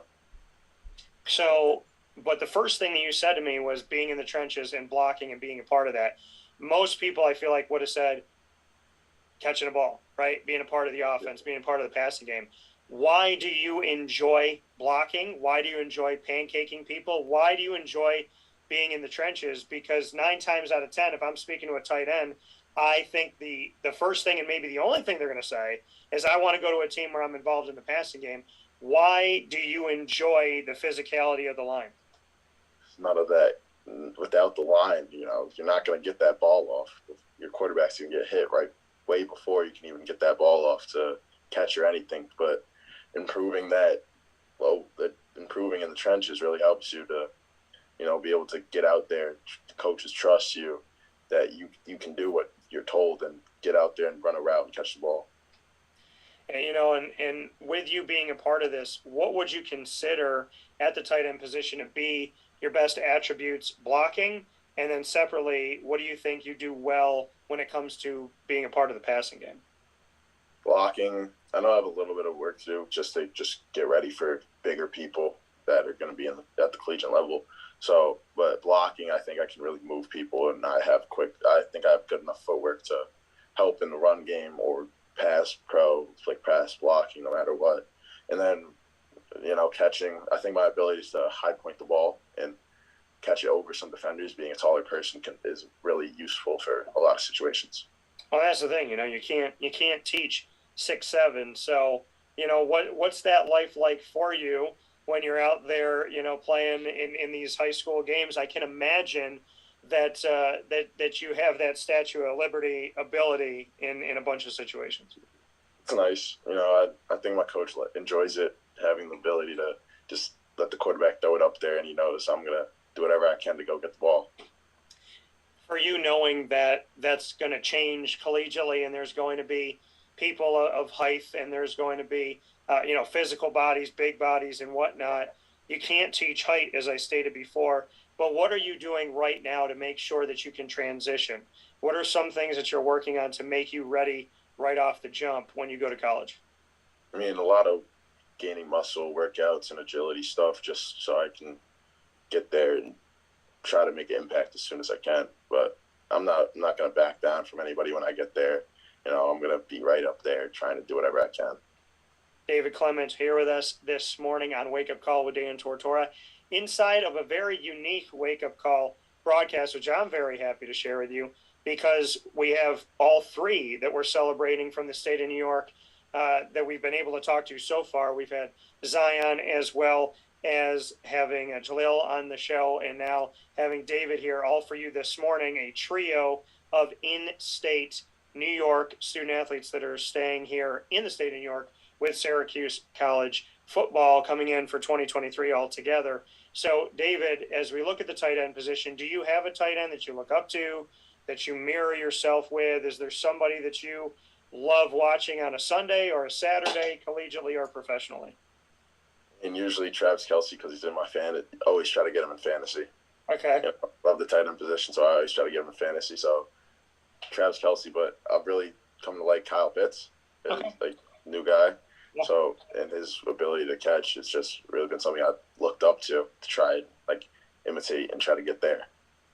My question for you off of that, will Travis Kelce be the same without Tyreek Hill? I think defenses will be able to focus a little bit more on him without the Tyreek Hill being in that concept, but I think he can still do anything he wants. He's kind of can't predict what he can do. Sheer talent and just I know some people have a couple years in, some, a decade plus, but is Rob Gronkowski the best tight end in the history of the NFL, or is it somebody else? Rob Gronkowski, 100%. Why? Just he can do it all. I know there was doubts with his injuries, but you've never seen someone that can do it all that he could. I know he had a great quarterback and all, but yeah, every wide receiver needs a great quarterback too, so you don't just deny the tight end. That's fair enough, is a fair statement. So if Rob Gronkowski decided that he was going to unretire again, would you draft him above Travis Kelce or no? No. Okay. How high? See, I do fantasy football, and I've been running it as commissioner for over a decade. So, and we're actually in our 11th year in our Central New York leagues and our 12th year down in Florida, in Central Florida, Orlando area. So I have to ask you this: how high in a 10 to 12 team league? How high are you drafting Travis Kelce? Are you drafting him in the first round, second round? Let's say in a snake draft, and there's 12 teams, and let's say you're the 8th pick. What are you doing? Usually I try to get him in the second round. I'm not sure where I took him last year, but I know I had him in 2 of my leagues. So I usually try to get him second round. Maybe if I know someone's going to really want to pick him, I go first round and then just see what I can do with the rest. Because tight end is really just a position you need, because there's a big gap in a lot of tight ends in the league, I feel like. So, if you can outscore someone's position like that, 10, 15 points, I think you have a big advantage in the whole game, in the whole week. So if you don't take Kelsey in the first round this year, what position are you going to, and who would you like to get? Do you go running back or wide receiver, and what do you do? Go running back. Okay. Probably try to get Taylor if I can. And, I'm really looking to try to get him this year. Yeah, his numbers are incredible. Derrick Henry's numbers are nice too, but Jonathan Taylor's got something going on in the water there. Conference realignment. This is something that has happened. It reared its head a decade ago in 2012. There's been a little bit of it here and there, but in 2012 it went nuts, and that's when we saw Syracuse as well as Pittsburgh and Louisville join the ACC in all sports. We saw Notre Dame join in everything but football around that same time period. Now we're seeing Oklahoma and Texas will be going to the SEC. We're seeing that the Big 12 is trying to eat the Pac-12, essentially. They've taken 3 big-time schools from the American Athletic. The American Athletic took 6 to make up for their 3 leaving. They have 14. The Sun Belt has 14. The Big 12 is trying to get more than 12. The SEC has at least 16. The Big 10 took USC and UCLA, and they'll have 16 at least. What are your thoughts going into college football, knowing that when you start playing, the world is going to look drastically different eventually? While you're in school, you're going to see the Big 10 having California teams, and you're going to see the 2 best teams of the Big 12 be playing in the SEC. I think it's going to look different, but I'm not worried because no matter what, when you get into football, you got to beat your opponent. No matter what conference they're in, no matter who they are, you still have to beat them. What if something happened to the ACC, for argument's sake, and because I look at a lot of these bouncing balls and whatnot, what if Syracuse had to move, or what if the ACC lost some teams and gained some teams? What would that mean to you?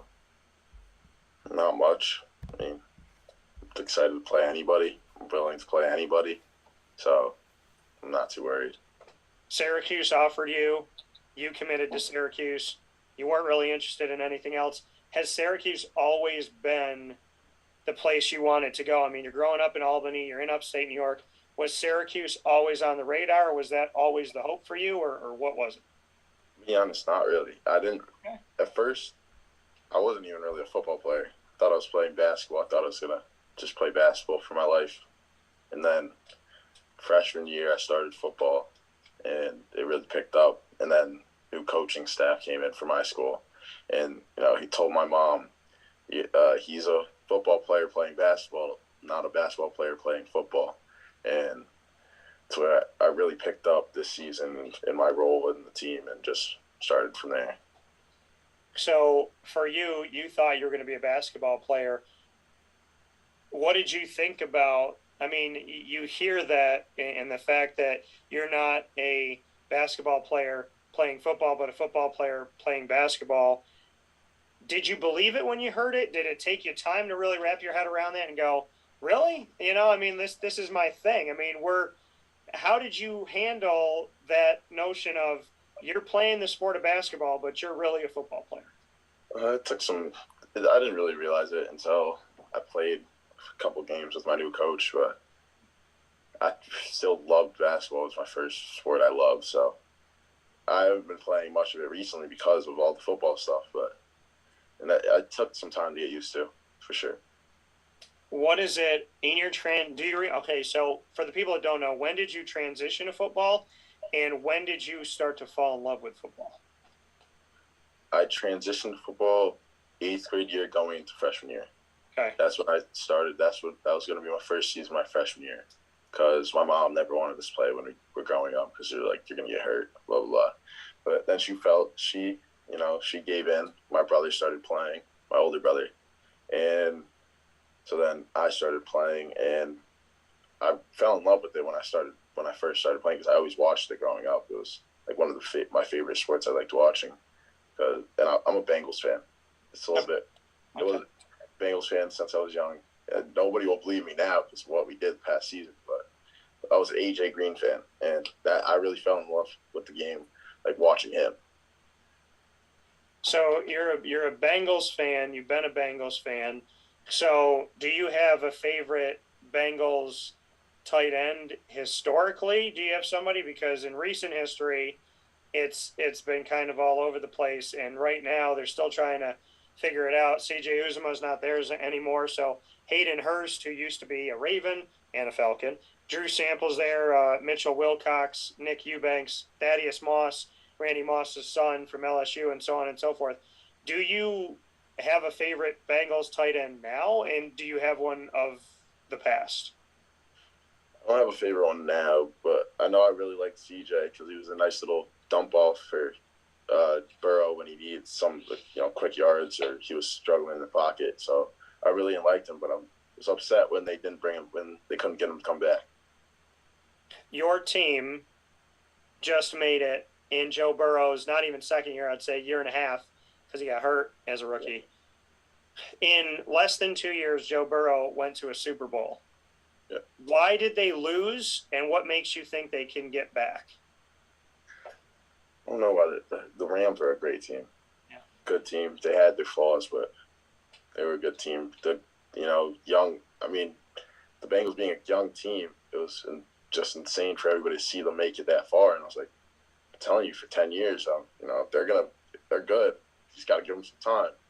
They had the streak where we weren't making playoffs, won like 2 games. And so then I was like, this is the year, this crazy year, and I know they're going to get back there and they're going to win it because I think we have the best wide receiver core in the whole entire league. Does Jamar Chase hurt T. Higgins because he's known Joe Burrow for so long and they've immediately kind of picked that up when he was a rookie last year? So fantasy-wise, reality-wise, does Jamar Chase hurt T. Higgins? No, I think Jamar Chase will be the wide receiver 1, but that doesn't mean Higgins' value and will really drop too much. Coming to you from David Clement here with us on Wake Up Call with Dan Tortora, a tight end that is dedicated himself to Syracuse. You said that Syracuse wasn't really your thought growing up because you were playing basketball, not football. So when Syracuse offered you, you told me off the air, like, hey, they offered me, I was done. That's what why was that offer from Syracuse enough for you? And why did you feel like you just knew that this was going to be your home? I don't know. It's a tough question. I don't even really know. It just felt right. It just felt right when I got there. It felt like that's where I wanted to be. Of course, it took me some time to realize, and I didn't commit on the spot. Yeah. It took me a couple weeks, I think. But then I realized, like, this is where I wanted to be. There's, like, nowhere else is really, I didn't feel like anywhere else would really mean as much to a New Yorker as myself. And I felt like everybody supported Syracuse, and they just made me feel like they wanted me. So I was glad to be there. You're one of the first 3 commits for the incoming class of 2023. You committed after Lenora Sellers and Rashard Perry and committed back on March 25th. You said it took you a couple weeks, but being one of the first 3 in the class of 2023, what does that mean to you, and why did you feel comfortable committing so early? It meant a lot, really. That's really when it was like when I was talking to these schools, really when I decided, like, now maybe I'm really not a basketball player right now. Maybe I am a football player. And it meant a lot to just get an offer itself because, I was hoping it was in basketball for so long, and then it came in football. I was like, so it felt great. And then being part of the first 3 to commit, I just wanted to. It's where I want to be. I didn't really think too much about anybody else committing. I knew players will come, players will go. It's where I want to be. Did you talk to anybody besides Zyian and Jalil? Did you talk to anybody else so far that has committed to Syracuse? No, not anybody else. So this group of in-state players, do you already have that bond because of New York State? Do you feel like you already have that connection, and is that something that you think is going to maybe has already started building the friendship and building some chemistry between you all because you know what it's like to come from a state that's not adequately represented? Yeah, I think it means a lot. We have that bond. We have the New York State bond, and just all the support backed by people from New York for Syracuse. I think it's just really good for us. You said Syracuse just felt right, and you were talking about Coach and I and whatnot. What else was it about Syracuse that, when you took that couple weeks to think after your visit, what was it that just felt different? You said you felt like you were wanted. Why did you feel that way? Coach and I, he made me feel like I was a top priority in recruiting, and he really wanted me to go there. And just that was the main school that stuck out to me about how much they really wanted me. We look at the roster right now for Syracuse, and there's only a couple tight ends on this roster.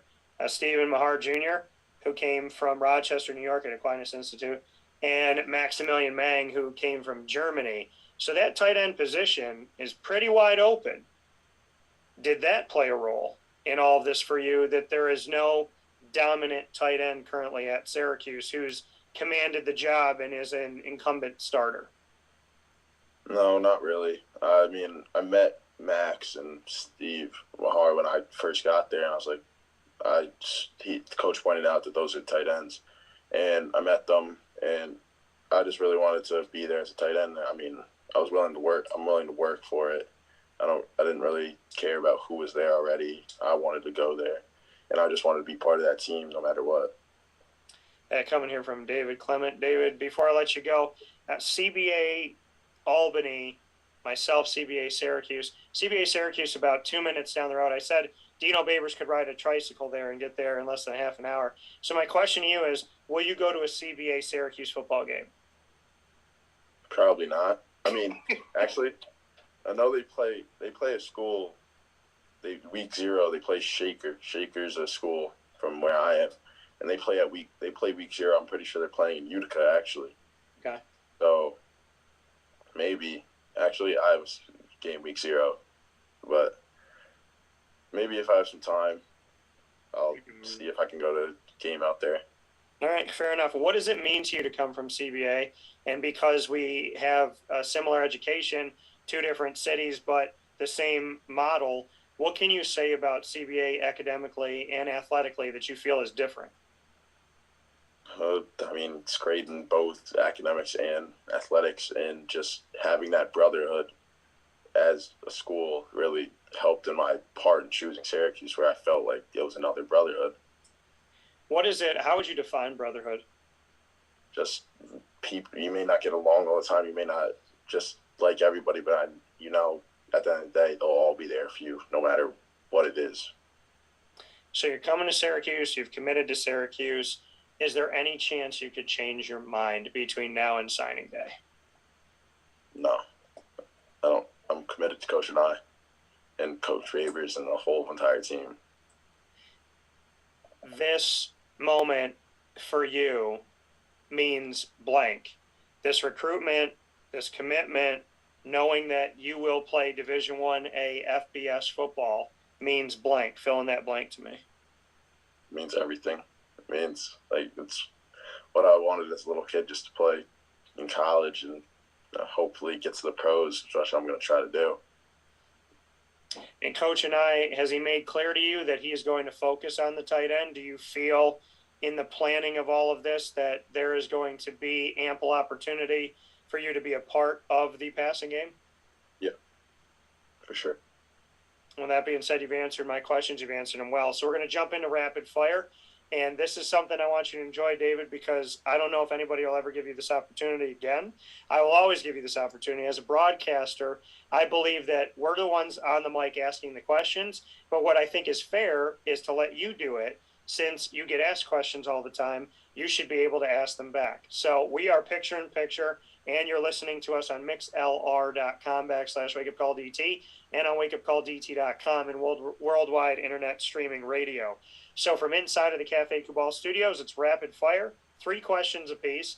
I get 3, you get 3. We have to answer them because we are here on audio and we're here on camera. So I'm going to let you ask me the first one.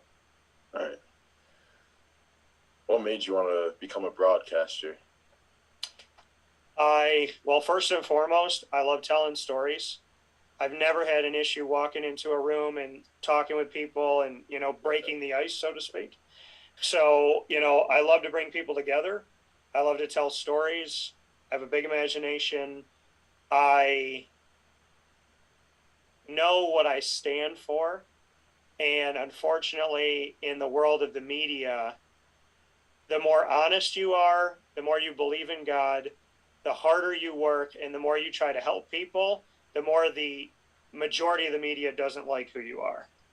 And I was told a long time ago, if the coaches and the players wave to you when they come out of practice and the media doesn't talk to you, who would you rather have in your corner? The media or the coaches and the players?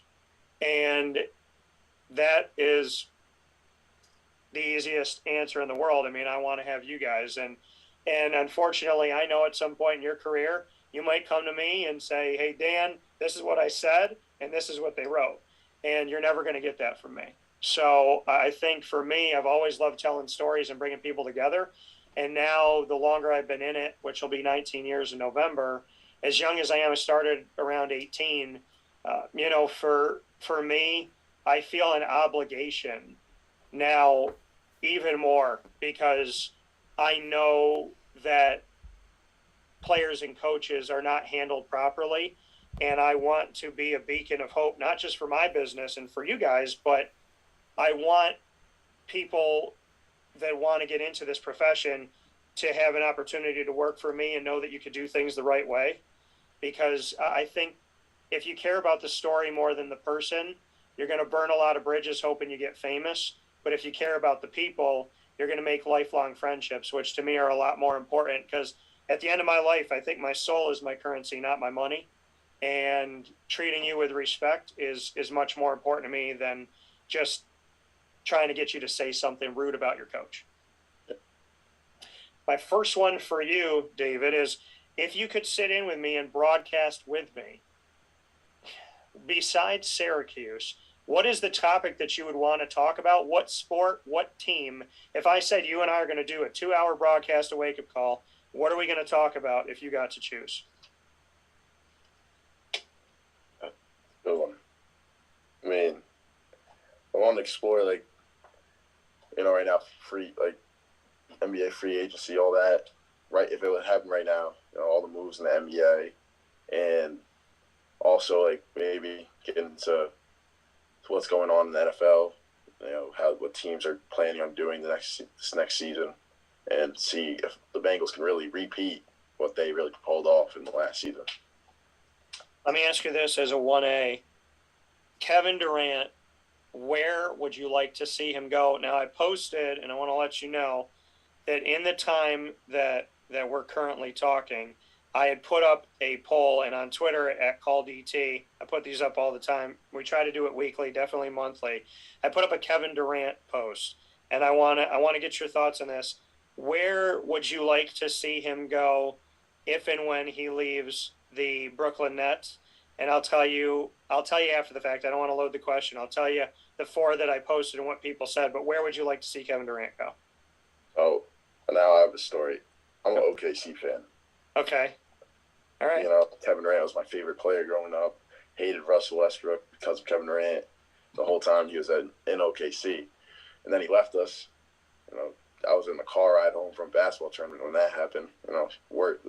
Really worst pain I felt in a while.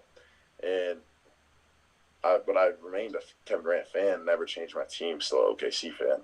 But I remained a Kevin Durant fan through it all. And I still think he's the greatest scorer in all of NBA and in NBA history too. And, I'd like to see him come back. Okay. I don't know how much he would really help us now, but if he came back, I don't know if he can, but coming back would mean a lot.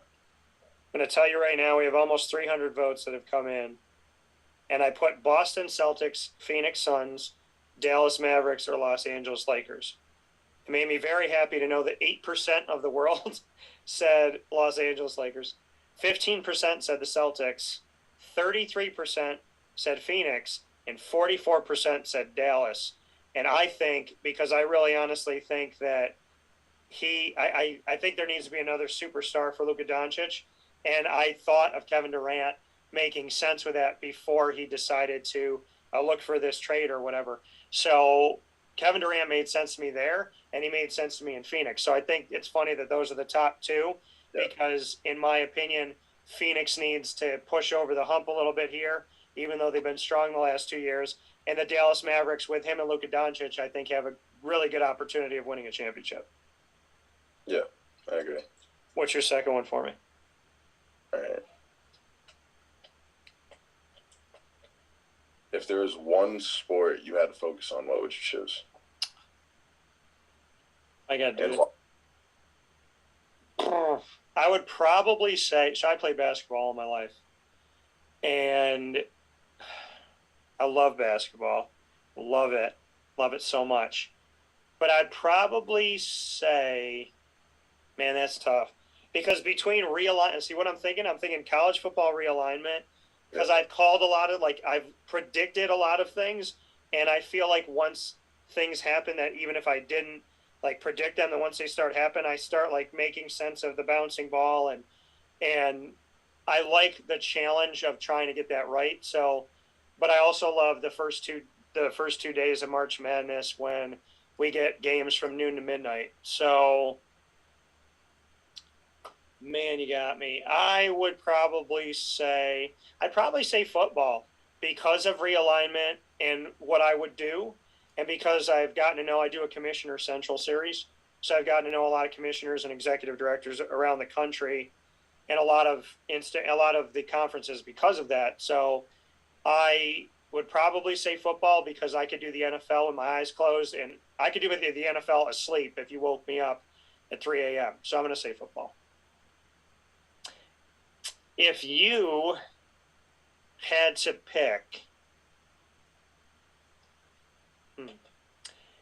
pick, the college football playoff this year for 2022-23, you had to pick it right now, who would you say? So, Ohio State. Okay. Alabama. Okay.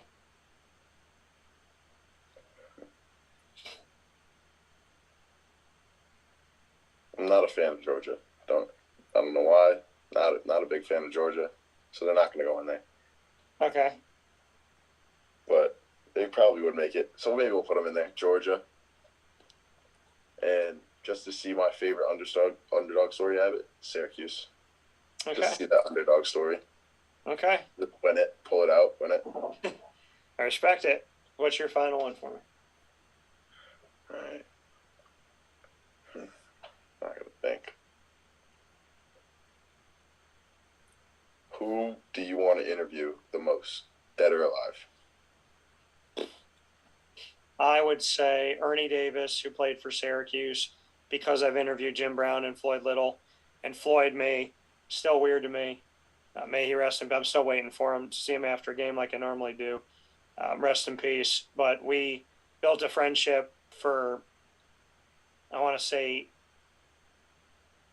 8 years before he passed away, which I never could imagine in my life. I got to meet Jim Brown and interview him. So I would say Ernie Davis because he passed away way before I was born. And I interviewed Tom Coughlin that played at SU and was with Jacksonville. I want to interview him again. I want to interview Larry Zonka, who's still alive, who played at SU and played with the Dolphins. And then I would say, I'm going to hit you with a curveball, dead or alive, you said. So I would definitely want to sit down with Robin Williams, Prince, and Michael Jackson, just because I think that would be insane. My one for you kind of goes off of that. If you could sit at a table and have dinner with 3 people, you have to pick one person in music, one person in movies, and one sports person. Who would you have dinner with? And why? Music. Yep. I'm a big Hamilton fan. So okay. Lin-Manuel Miranda, I'll put him down at the table. I just want to pick his brain about how he came up with everything he has. Okay. And what really inspires him to write songs and plays. And then sport. You said a sports person too. Yeah. All right, Sports so and movies. Yep.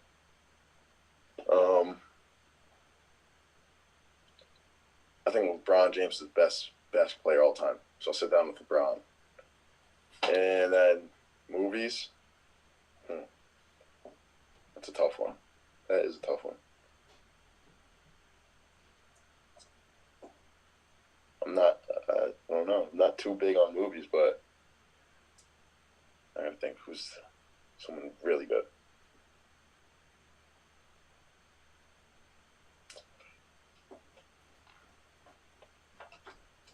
This is tough. There's so many options.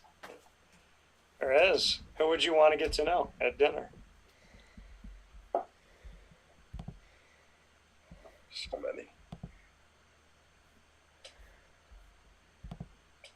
I was obsessed with Morgan Freeman growing up. Okay. So probably him. All right. Lin-Manuel Miranda, LeBron James, and Morgan Freeman. Be a very interesting dinner table. That coming from David Clement here with us on Wake Up Call with Dan Tortora, coming from Christian Brothers Academy in Albany, New York, and staying in state, going to Syracuse 2023, incoming tight end. And as we're here in the Wake Up Call Cafe Kubal Studios, I want to thank you, David, for being a part of the show. And I want to thank Syracuse for recruiting locally, as I've been banging that drum forever. So I look forward to having you back on the show soon, and I appreciate you doing some picture-in-picture with us. Thank you for having me.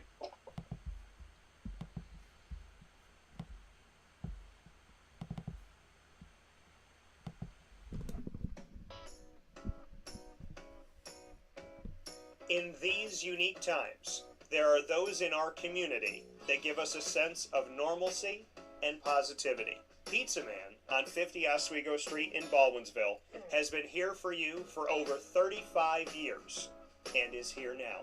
Call 315-638-1234 or order online at pizzamanbville.com to bring those familiar tastes into your home. And remember to come see our monthly on-site broadcasts centered around the community and our Baldwinsville Bees. Pizza Man in Baldwinsville. Any way you slice it, they are always here for you.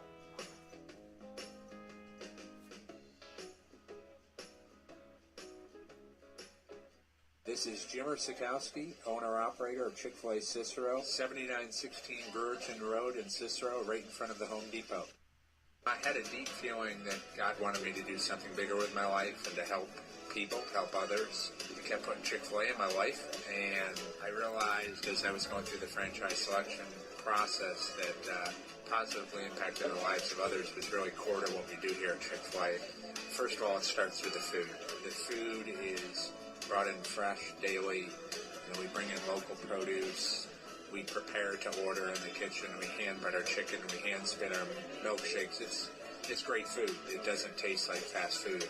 I think the second thing is the way people feel when they come in a Chick-fil-A restaurant. It's different. We try to treat people with intentional kindness here, which is very different and deeper than good customer service. And so I think it feels remarkable for most people to come in a Chick-fil-A restaurant. And then lastly, the impact that we try to have in the community is very different.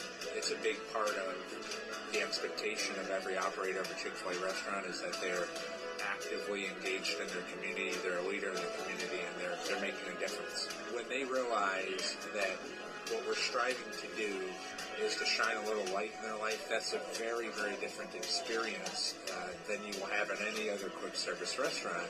And it's that remarkable experience that I think people will emotionally connect with. I'm George Townsend of Honda City with some good advice when buying a new car. The true cost of owning a new car is determined by the appraised value when you trade it. No vehicle appraises higher than a Honda. Next, look for low APRs and deep discounts. You also want low maintenance costs and great fuel economy. That's why my advice to you is to buy a new Honda. Looking pre-owned, visit our Honda Certified Used Car Center. Honda City, 7140 Henry Clay Boulevard, Liverpool, or HondaCity-CNY.com. It would be a pity if you don't shop at Honda City. Our corporate purpose at Chick-fil-A is to glorify God by being faithful stewards of all that's entrusted to us and to positively influence all those who come in contact with Chick-fil-A. And what became increasingly clear from our success in Cicero is that people love Chick-fil-A. And also I think we recognized that, we had a great opportunity to grow the brand and grow our platform. I felt incredibly grateful when I was selected to be a Chick-fil-A operator. I think what it's meant for me, what I've come to realize on a very deep level is that this is a calling for me. It's not a career, it's not a job. The Lord called me to be a Chick-fil-A operator and to use these restaurants to glorify Him and to positively influence other people. I'm blessed. I'm very blessed. Head to Chick-fil-A Clay on 3974 State Route 31 in Liverpool, New York. And welcome back here into the Cafe Kubal studios as you're hanging out here on Wake Up Call with Dan Tortora, where sports truly meets that thing called life. Want to thank you for being a part of today's broadcast inside of these Cafe Kubal studios. Cafe Kubal located for you on 3501 James Street, 324 West Water Street, and 401 South Salina Street, all in Syracuse, New York, as well as right there on 343 Fayette Street in Manlius, New York. In the Welcome Center of Manlius is what I call it, as it's where all roads converge into Manlius. And, of course, you could find them at the corner of Route 11 and Taft Road at Sweetheart Corners in their drive-through location in North Syracuse. So make sure you head out there today. Big-time thanks to my fantastic guests inside of MonPazPopcorn.com's What's Poppin'. I have, like I said before, been repeatedly speaking about the importance of keeping New York State talent in New York and Syracuse recruiting locally when it comes to the football program. And now we see that we had a trio of guests here on the show today that are not only recruited locally in New York by Syracuse, but have all committed to Syracuse, and all from 3 different places. So Zyian Moultrie-Goddard, a 2023 linebacker coming in from the Bronx and Iona Prep. Then we have Jalil Smith coming to us from Brooklyn, New York at Abraham Lincoln High School. And we have David Clement coming to us from Christian Brothers Academy in Albany, New York. So a big time shout out to Zyian as well as Jalil and David for joining Syracuse. A big shout out to Dino Babers and the Syracuse staff for finally recruiting the state of New York.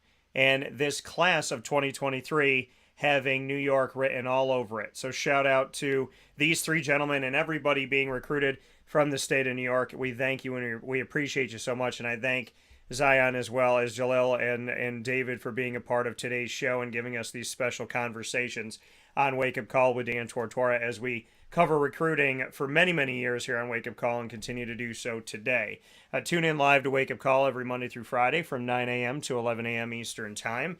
You're watching on YouTube.com and Facebook.com, both /WakeUpCallDT, as well as Facebook.com /LiveNowDT, and you're listening on MixLR.com /WakeUpCallDT and on WakeUpCallDT.com worldwide. Search Wake Up Call with Dan Tortora on Stitcher, Spotify, MixLR, TuneIn, iTunes, and Apple Podcasts, iHeartRadio, Podbean, YouTube, Amazon Music, Audible, and more. All you have to do is go to any one of these platforms and search Wake Up Call with Dan Tortora, or one word, Wake Up Call DT, and you will find me there.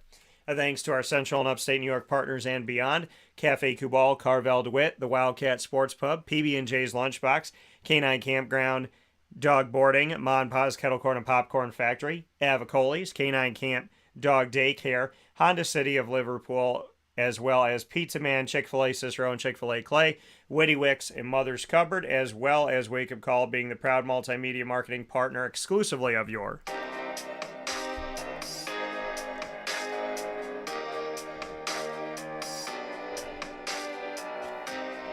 Lemoyne College Dolphins. It is fins up every single month here on Wake Up Call with Dan Tortora, and typically here in July we're taking a little bit of a break as there's some travel and whatnot going on, but our Dolphins are always with us. On the first and third Wednesday of each month, you have AD and DT with Athletics Director Bob Beretta and myself, Dan Tortora, bringing you topics every single time we sit down and talk. And a lot of what we've been talking about is realignment and reclassification for Lemoyne College, looking at going Division I from Division II, and all of those exclusive videos and all of those exclusive conversations come to you on Wake Up Call. You can look back and find them on the Lemoyne tab of wakeupcalldt.com. You can also find the first exclusive pinned on Twitter at CallDT. And of course, you can always find us on youtube.com/wakeupcalldt. Search Lemoyne after you subscribe to our channel. And for more information on your Dolphins, go to LemoyneDolphins.com. Want to let you know every second and fourth Wednesday we have Dolphin Dive with the student athletes, coaches, administration, as well as alumni and future Dolphins. There is no place that's going to cover the Dolphins like we do in our exclusive multimedia marketing partnership, putting a spotlight on what it means to be a Dolphin and what it means to find greatness meeting goodness every single day.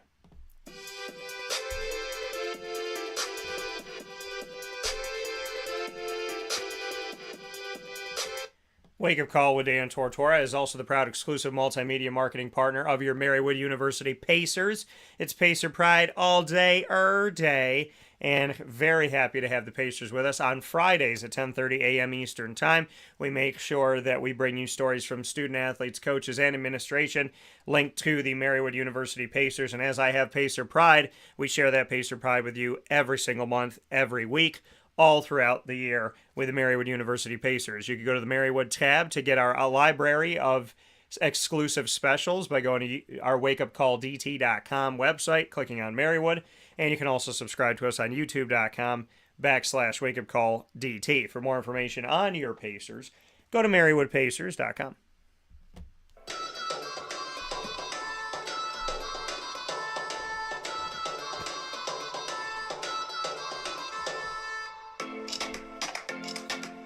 The Bryan and Stratton College of Syracuse Bobcats are also exclusive multimedia marketing partners here with Wake Up Call with Dan Tortora. You have something you've never had before, which is your Bobcat Buzz. That's what we call our monthly opportunities to sit down with student athletes, coaches, and or administration of the Bryan and Stratton College Bobcats of Syracuse.